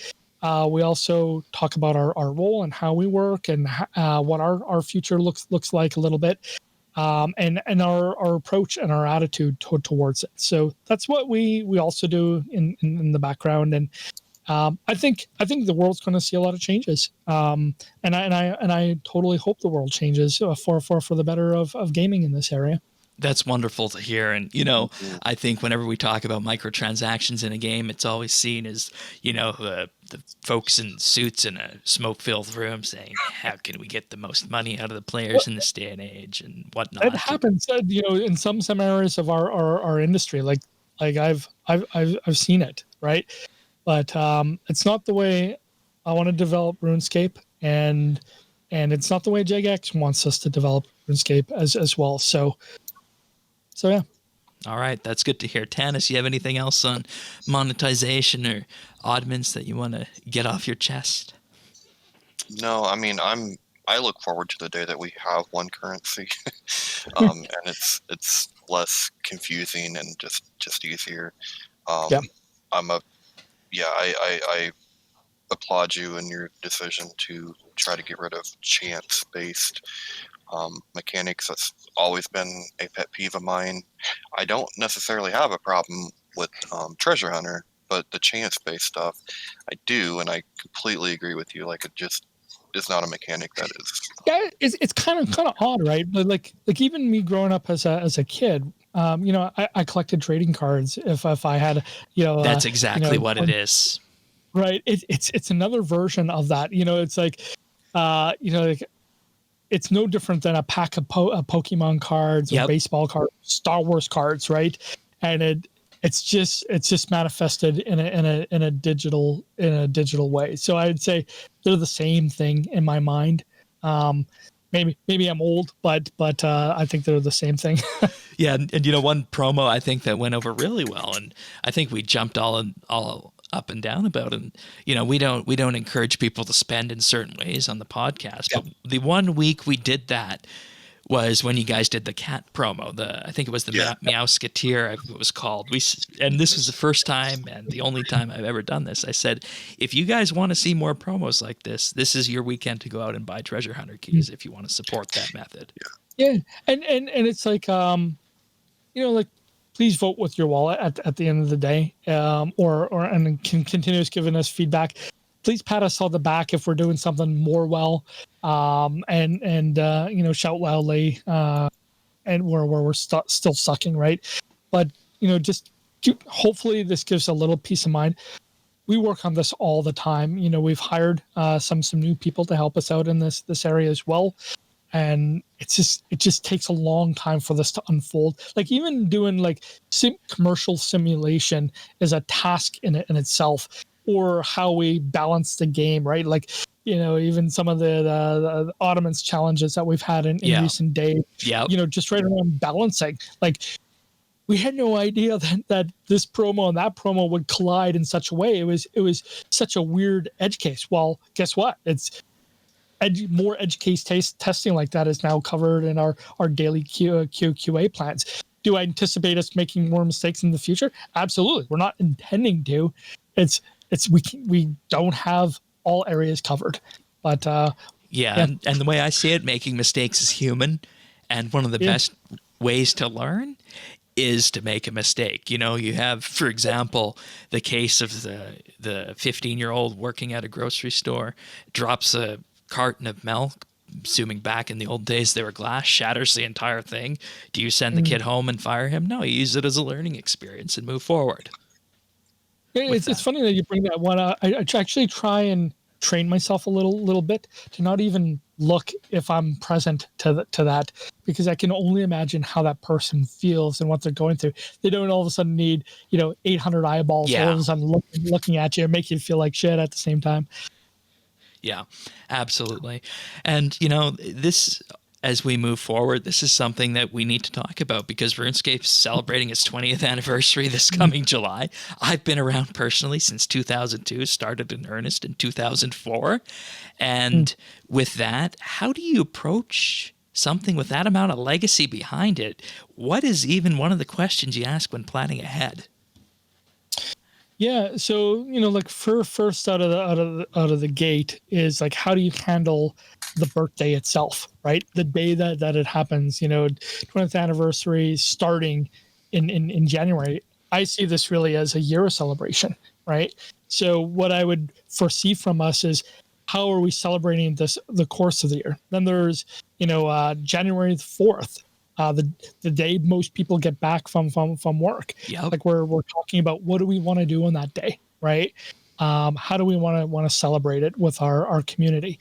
And then there's kind of like, okay, now we talk about the year and looking at the bigger beats. We try and figure out how to kind of bring some of the nostalgic elements forward, and kind of paying homage, but also trying to look forward in bigger ways too, right? What could we possibly do to try and make a mark as a starting point for the next 20 years, right? So these are things we are discussing and taking a look at and planning. But those are the questions that go through my head and going through the team's head right now. And how much of this can we just carry completely throughout the year? It's a big moment. 20 years of the franchise, all you guys love, and we want to try and do something in the best way possible. That right. And just think of how many games don't get to that point. And with this, I'm reminded of a listener question that was sent in a few weeks back on the podcast, and it's been a long-time listener of our show, and they asked, how would you like to celebrate with Jagex? And this was actually I think one of my favorite questions this year. You remember this one, Tanis? Yeah, I do. And we had such a fun time discussing this, just because this is a game that's so close to our hearts. And my answer at the time, like, let's just have a walk through RuneScape celebrating 20 years. Think of it as like a monument walk, for example. You know, you go to a park and you see monuments of 20 years. So I'm hoping we'll see something that will touch on that level of nostalgia when we get to January. Yeah. Personally. I would say, yeah, we're actively talking about it. Again, you know, it's like, I'd say we got a year ahead of us, but there's different phases of that, right? And again, starting, what do we do January 4th, and then how do we carry that throughout the course of the year? Yeah, I don't have a lot to tell you about that, but I can at least tell you that's our approach, and trying to see how we think about the coming year. All right. And, you know, with that, the player base of RuneScape, you know, I remember back in the day, we would see people as young as 8 or 9 playing. People have graduated to teenagers, become adults. Some of them are even having children now. Tanis, right? And with that, you know, there's always the question of, what does the player base of RuneScape look like in terms of how well established are they? And I guess this leads to an interesting question. How do you expand the base? Because many people see it as, you know, just this collection of high, almost 2,000 level plus people. So how do you bring that new blood into the game 20 years on? Yeah, it's good question. Actually, great timing as well. Players have kind of poked around in the social space and community channels and so on. You know, like, hey, Jagex, hey, Mod Warden, what are you going to do about new blood? This is important to us, right? And little segue to this is, one of the most awesome things I saw when we launched Archaeology on March 30th was the commentary around, wow, it's so nice seeing people in a higher population all at the same time. That was a really great feeling, right? And so, you know, we've been working on a new blood strategy for quite some time, and it's actually going to be in multiple phases. I'll tell you today, and your listeners will probably already hear from it in another way. But we're actually going to be coming to Steam on October 14th. And that's going to be kind of like the first big moment for us. This is the first time bringing RuneScape outside of Jagex's ecosystem. So this is really the world's one of the world's largest MMORPGs being brought to one of the most ultimate gaming destinations for gamers. That's huge for us. And to quote a certain presidential candidate, that's a BFD. Oh, that's right. That is right. And it's sort of like, I'm excited, and about this. The team's really excited. We've been working on this for quite a while. You're going to see a little bit of a news post, and hopefully it doesn't sound too sappy, but this is a really kind of cool moment where we can bring RuneScape to another area where gamers are already existing. And I hope everyone welcomes them in. And this is going to be, you know, a number of activities and like this over the coming months and years that are focused on growing RuneScape. Mobile will likely be our next big growth beat. And we'll continue looking at the other platforms, other distribution areas. There's a lot of great options out there, right? And I really want to have a very, very open platform for players to come in. I'm not looking for like a walled off ecosystem or anything of that nature. And I want to kind of keep moving in this direction of just trying to bring RuneScape everywhere where we can in the most convenient way possible, so you can enjoy it more in the way that you like, and the way that you trust, because not everybody even knows about the game. A lot of new players just simply don't know about the game yet. Yeah, that makes sense. And you know, this leads to many questions on this. I'm gonna start with some of the simple ones that you can probably answer straight off the bat. Steam is, of course, known for achievements. Yes, no. Yeah. Yes, absolutely. And so much that sorry, I'll let you continue. I'm just getting ahead of myself here because that's a big deal. But with these achievements, will they also be tied to the in-game achievement system? Yes, they will be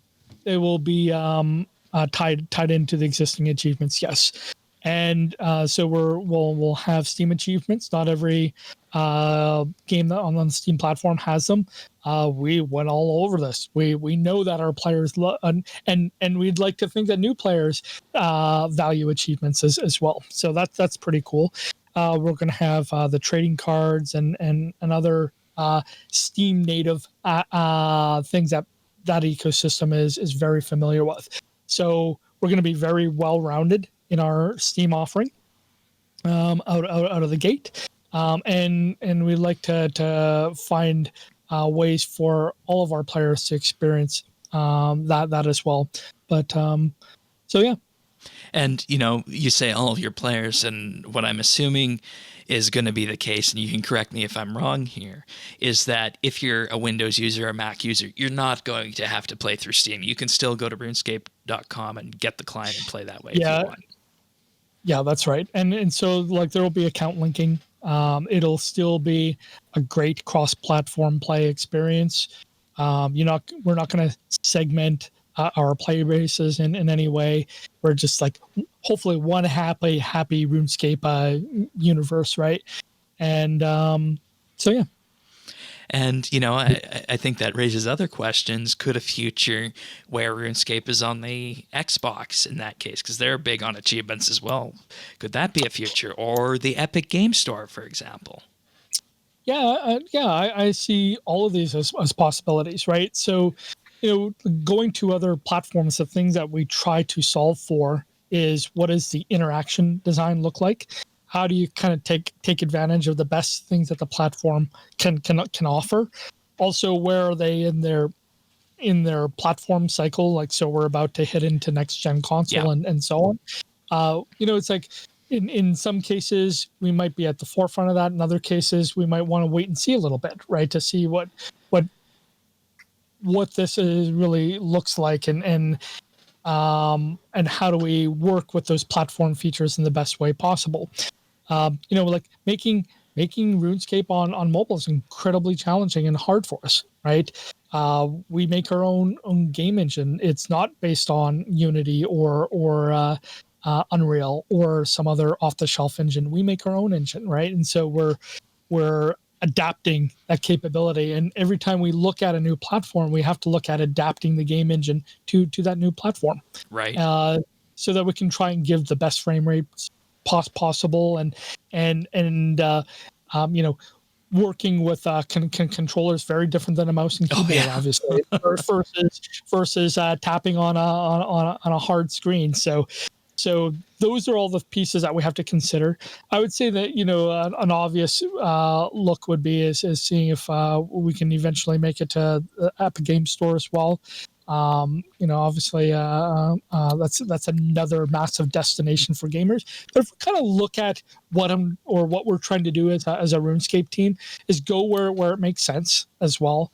We also want to make sure what we can do is doable. How does this stack up against all of our priorities, right? And then we'll look at the timing of it, and we're also building up capability as developers in each one of these areas. We just added the new Amazon login to our Twitch linking system, right? That's another piece of technology we did. We're now have some proficiency with the Steam account system and their platform. And one thing I really appreciate is the sign in with Apple, because if you're getting iOS users after mobile launches, they're going to be able to click one button and start playing if they have a new account, which is perfect. Exactly. And you try to make it as streamlined, as simple as possible, right? And so it's as a strategy, I like to be everywhere that we can. I like to continue growing and reaching out to new different audiences, because there are so many gamers that we're just never have had the opportunity because they play differently, right? And this is kind of super cool. But growth is in kind of this new blood strategy is we're going to do this while we're delivering in all the other areas that we say that we're going to deliver in. And it's not going to be like, oh, you're focused over here. That means we're going to lose out in this area. It's like, no, we're growing in these other areas because we can, or that we have new staff to help us grow, or we have a means to do it in parallel. We're not going to fragment and take away from something else we're trying to achieve. And that's so important in the modern ecosystem for any game and, any platform. You don't want fragmentation on that. And, it seems like this is all being planned ahead. And, we talked a bit about this in the cadence and release, but in relation to strategic vision. You said the word, I didn't say it. Strategic vision? No, the thing that means periodic release of content. Boom, boom, boom. Sorry, I'm teasing you because it's like the community wants me to stop using that word. So I worked really hard at it this podcast. Okay, I will. Really? I will. And Did not know that. And that's interesting because to me, I very much talk in those kind of words, and the C word is a natural word from that perspective. But that's interesting that the community feels that way, and perhaps that's because it hasn't been delivered on before. Maybe. So. And maybe I read too much into it as well, but I'm just trying to poke fun at myself. Sure. And any person in your position should do that because it creates a natural bond with your community. And with strategic vision, we either weren't told about it or it didn't exist. So I guess the question is, how far ahead are you planning? 1 year, 2, 5, 10?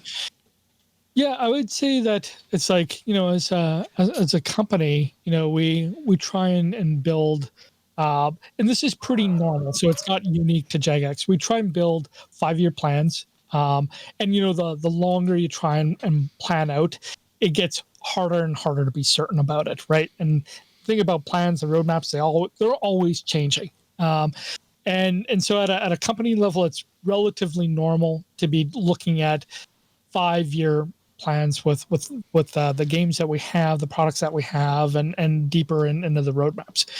Now, where I'm trying to get more and more time to transition to, so where you need your EP right now to be is looking at the future of RuneScape, not just in the content we're bringing out or the kind of tactical day-to-day, right? So this is garnering more and more traction. It's like, okay, I'm making some shifts in this area. So this is where I'm spending more of my time trying to think about, discuss with the team.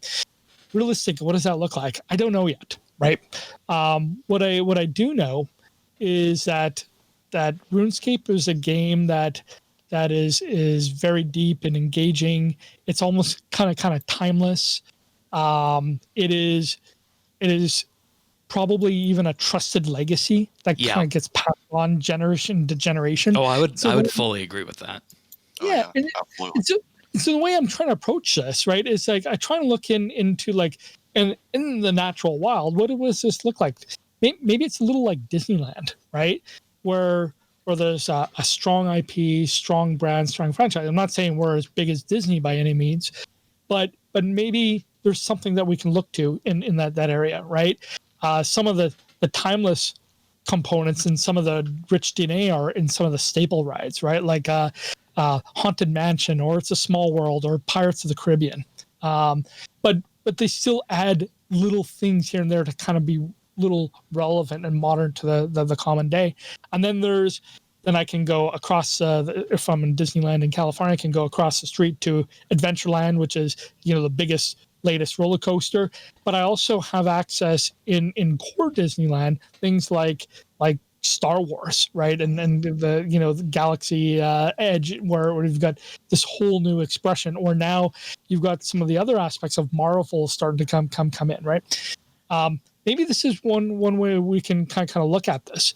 What I'd love to do, and because we've already seen 20 years of RuneScape, is how do we make it even more trusted? How do we make it more timeless? The things that the players are sometimes tell us is that, your game sometimes comes off as being an old game, right? So how do we make it a new game part of the conversation, right? And these aren't easy questions to answer either, right?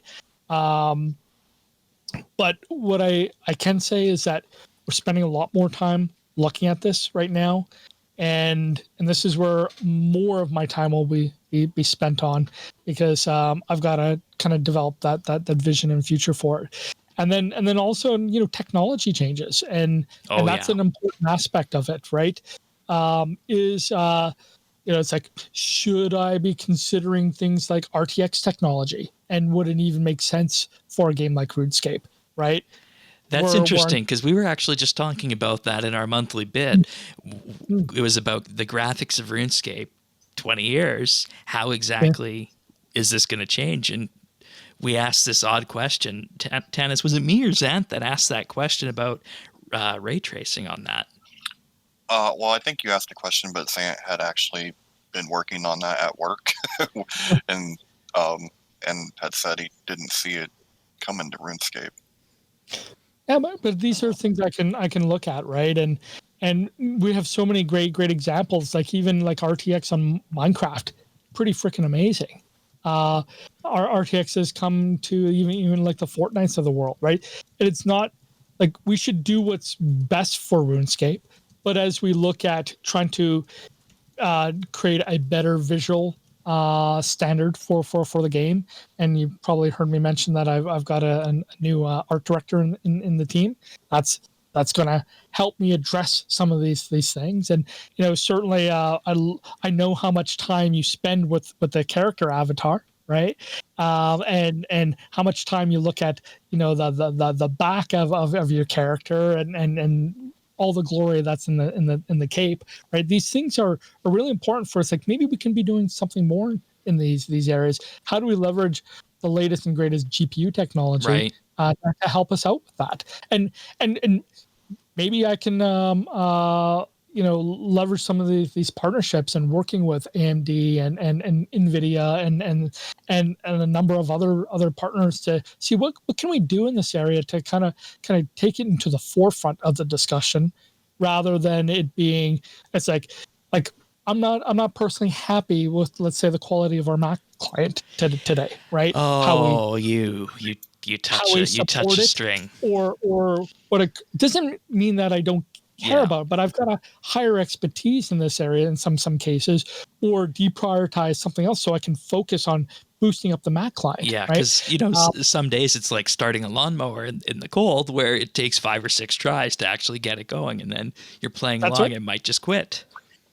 That's right, and it's like you can get some of this data publicly when you look at Steam's ecosystem. They'll tell you that 4 or 5% of their total monthly active users are Mac users, right? And another, I think, 1 to 2% are Linux users. Well, guess what? I have a Mac client and I have a Linux client. This is really important as part of our quality play. It's like, and how, when in our growth strategy, we got to take this stuff seriously, right?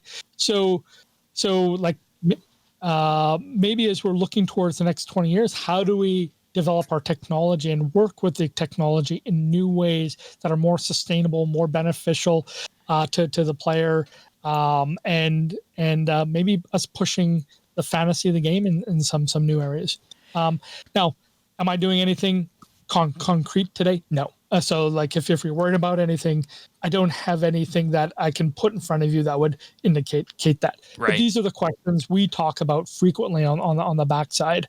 And I've got even like some technology roadmap review even for next year. So there could be, here's what a longer term vision could look like, and the shorter term vision of that. So I don't, give me some more time. It's still way too soon. But I would say where I need to be as an EP is more in that space than some of the tactical aspects that we're doing today. That makes sense. So, what you could effectively say here for the listeners is that the listeners effectively just got a glimpse at what some of your day-to-day discussions might look like going forward. And, I think that's important to do, because not many people know what an executive producer does for RuneScape, and I didn't coming into this. So that's very good. And, this all leads to a very personal question. And, I asked this question because it's not to you as the executive producer, it's to you as the human being. What is RuneScape to you? I led with that quote, right? I actually see RuneScape to me is a fantastic virtual world that is filled with citizens at the end of the day, and we all have interesting backgrounds and lives, but it's a place where we build up friendships and relationships in some cases. Like we've even had a number of couples get together because of the game, and that's not just unique to RuneScape, but it's amazing to think about that, right? And then RuneScape is a place to escape, and it's quirky. It's not your standard game. It's like the alternative version of something. It's got that right? very typical British bent to it sometimes as well. It does. It definitely does, right? And it's like, what do we do with that over the long term even? And so that's kind of cool. But it's like, the unique thing about virtual worlds like this is that it can be very welcoming and approachable. And I did mention it as being this kind of like timeless legacy. But it's like even with the Grand Exchange, right? I've got economists that reach out to me all the time and say, hey, this thing that you have in game, a player-owned and player-driven economy, that's fantastic.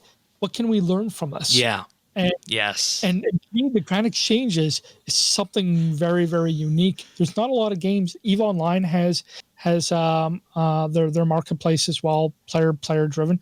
But there's aspects of this I personally find fascinating. Yeah, and it's reality. We have an actual interesting story on this because you guys obviously publish the Grand Exchange prices on the website, and we keep track of those prices, and we have since the very beginning. And we were actually contacted by an economist doing a PhD who wanted to look at this data and use it in his research, and we gave that data. We haven't heard back yet on that, but it's definitely something that even we're aware of that people are looking at out there. Yeah, I think we can kind of lean into this a little bit, right? And then another area to me, RuneScape has some interesting AFK qualities to it as well, right? And in some way, it's like it's kind of a second screen experience for some people, right? I find that very, very fascinating. And it's this other place for mastery and achievement, right? Which is another kind of interesting aspect of it. We talk about achievement and so on. Yeah. Or somebody's it's like somebody's bossing let's say Telos, and you're now they're at 4,000 enrage, and to me that is like somebody that would want to do that and spend the time trying to figure out how to do that is mind blowing to me. Like I love this, right?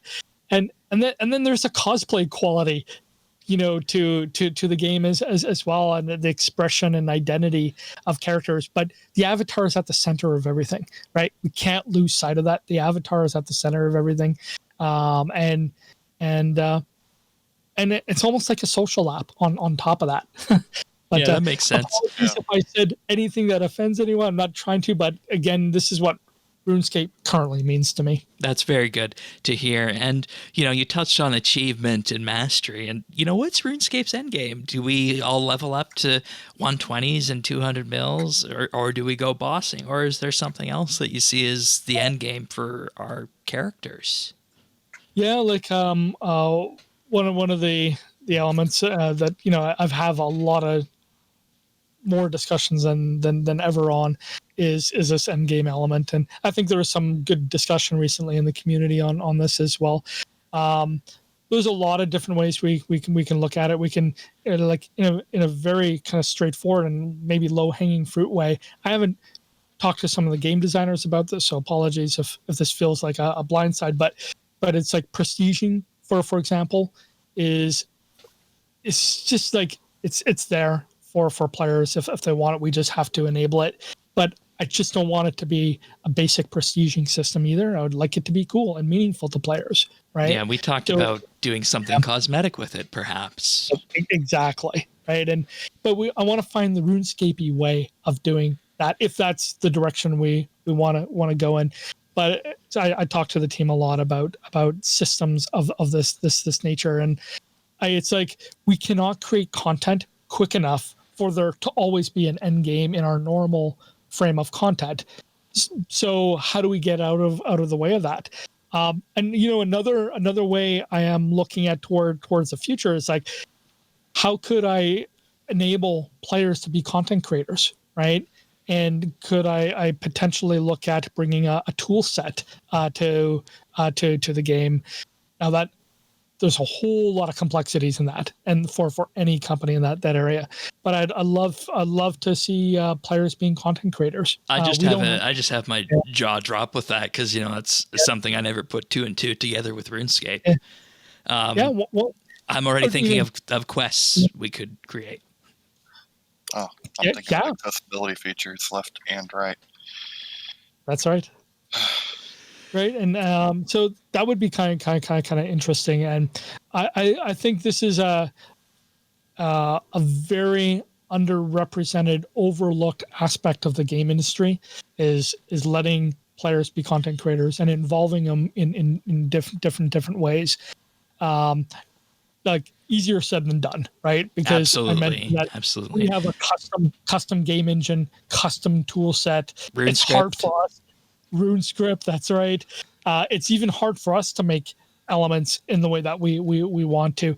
So I'd hate to put all of that burden and complexity in front of players as is, right? So if I was to move in this direction, I'd have to take a hard look of what that experience would actually look like, right? And maybe we test it out in certain ways. And I think we could look at offering different game modes and so on. Like one of the things I'm really fascinated by is like Darkscape, right? Darkscape was a very interesting game mode that a lot of players really liked and enjoyed, right? Loved it. It was the silent horse, It was out. People who enjoyed it really enjoyed it, but nobody really talked about it that much. So I can see that. Yeah, it's like I even found an old subreddit just for Darkscape. That was kind of interesting, but I would say like we should be looking at different ways to play RuneScape, and maybe we should test out some new game modes. But again, if we're going to do these kinds of things, I want to maintain what we say that we're trying to do and not upset that as well. So take this all a grain of salt, but my mind goes wild in the day-to-day. And that's important to underscore. We're talking very, very pie in the sky, strategic kind of things right now that may never come to fruition. So we just need to underscore that for the community on that. And, getting back to basics on this, how do you balance traditional RuneScape versus the feel of innovation and keeping up with modern design? Well, that's a bit of a trap in some ways, because it's like, okay, who am I making RuneScape for, or who's RuneScape? Am I making it just for existing players? Like, no, I'm actually clearly saying that I want new players in the game, right? Well, those new players in the game have a lot of different other expectations of what is important to them, or how we value their time, or the different ways that they play now, right? Or even how you interact with the game, for example. Exactly. Yeah, exactly. And so to me, like from a strategic point of view, I'd rather optimize for leisure time and kind of get out of the way of how you'd want one to play. And what I mean by that, it's like, no, it's on your time. If you're a mobile player and you go to school, you go to work, and you have 6 minutes here, 8 minutes there, maybe you have 20 minutes of lunch, well, that's most likely a mobile interaction. Does it have to be a one-to-one expression of what the game is? Doesn't have to be. So maybe we can lean a little more into that area of optimizing for that experience. Another way is that throughout the course of the day, you transition to your home, where you get to sit on a sofa, or what we call the 10-foot experience if you're a console player, or in your higher performing PC at desk experience, and you've got all your streaming gear. Again, I like to optimize for leisure time in these areas, and maybe you transition through these platforms throughout the course of the day. Right. Like RuneScape to be accessible to you in the not just accessible to you, but fun because you have leisure time throughout the day, right? So that's part of the balance thing to really kind of consider in all of that. And then we have players that have been with us for 20 years, right? So how do I give them what they care about as well, right? So this is hard. Yeah. Like this is really, really hard. And this is where some of our more pointed discussions come in. You know, there's some folks that just love that they've played the game in most kind of hardcore way or in the way that they progress and it means something to them, right?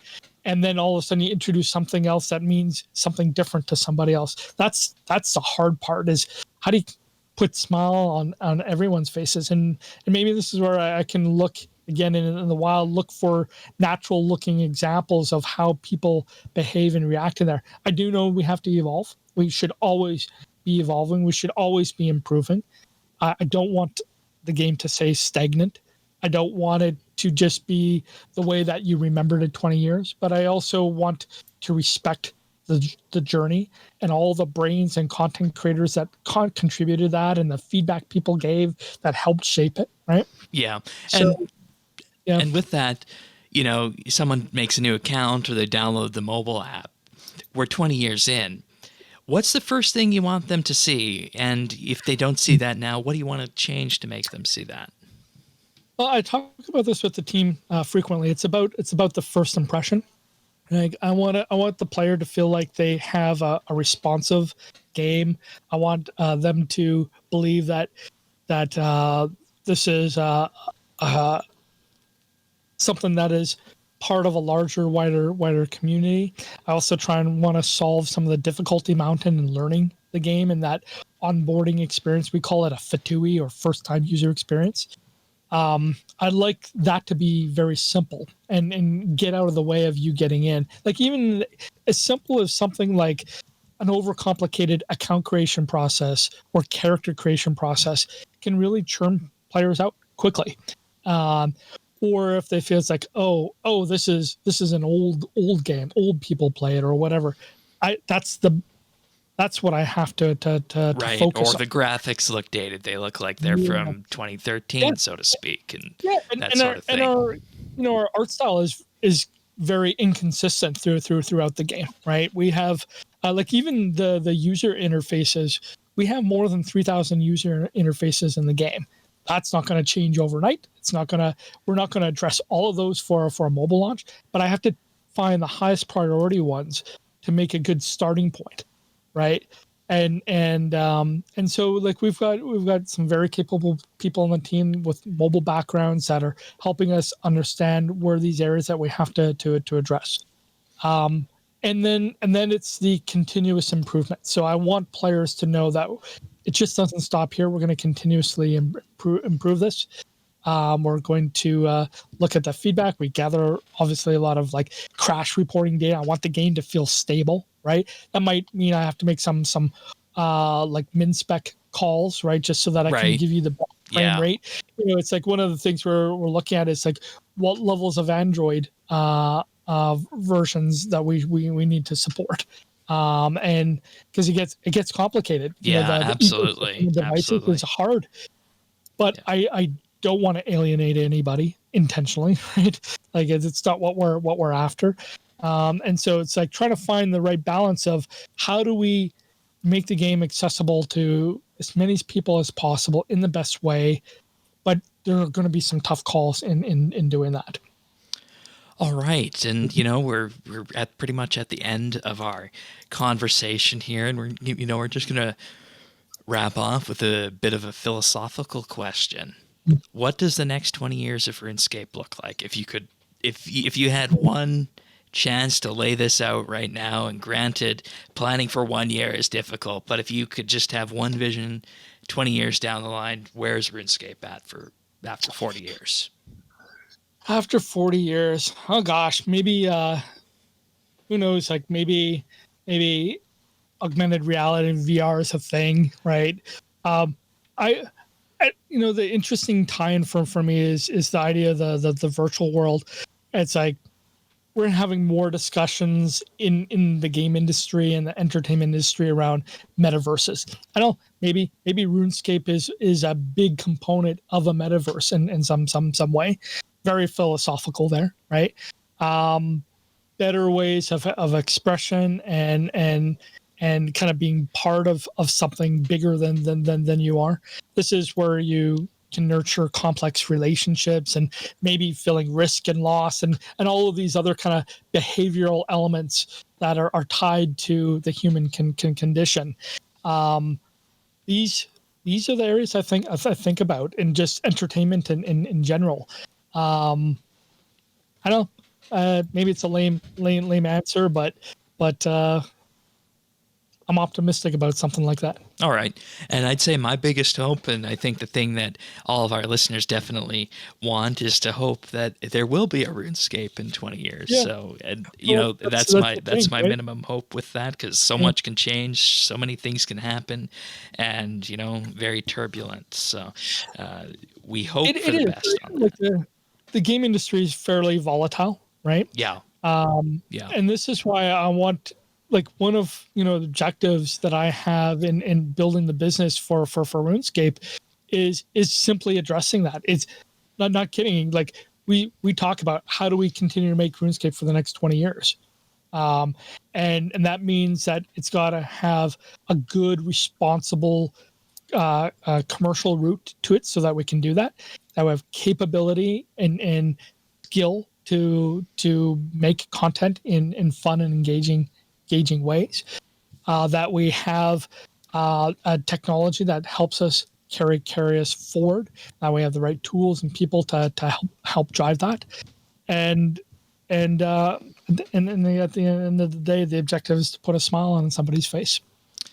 Excellent. Tanis, you have any questions before we give Mod Warden the pick of the week? Not at this time, Shane.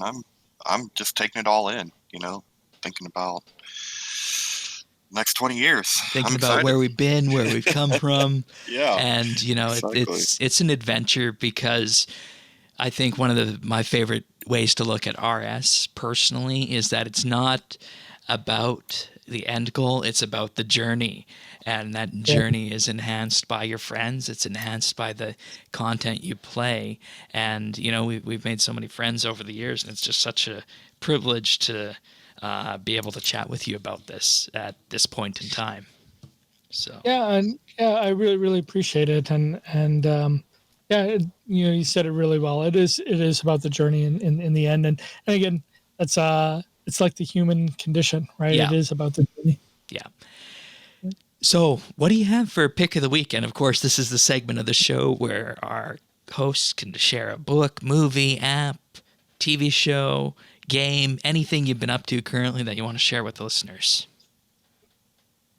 Oh gosh, let's see. TV series I've been watching. I love Ted Lasso. I think it's a funny show. But I've come across Raised by Wolves, which is a Ridley Scott backed TV series. I think he even directed the first 2 episodes of it. But Raised by Wolves is fantastic.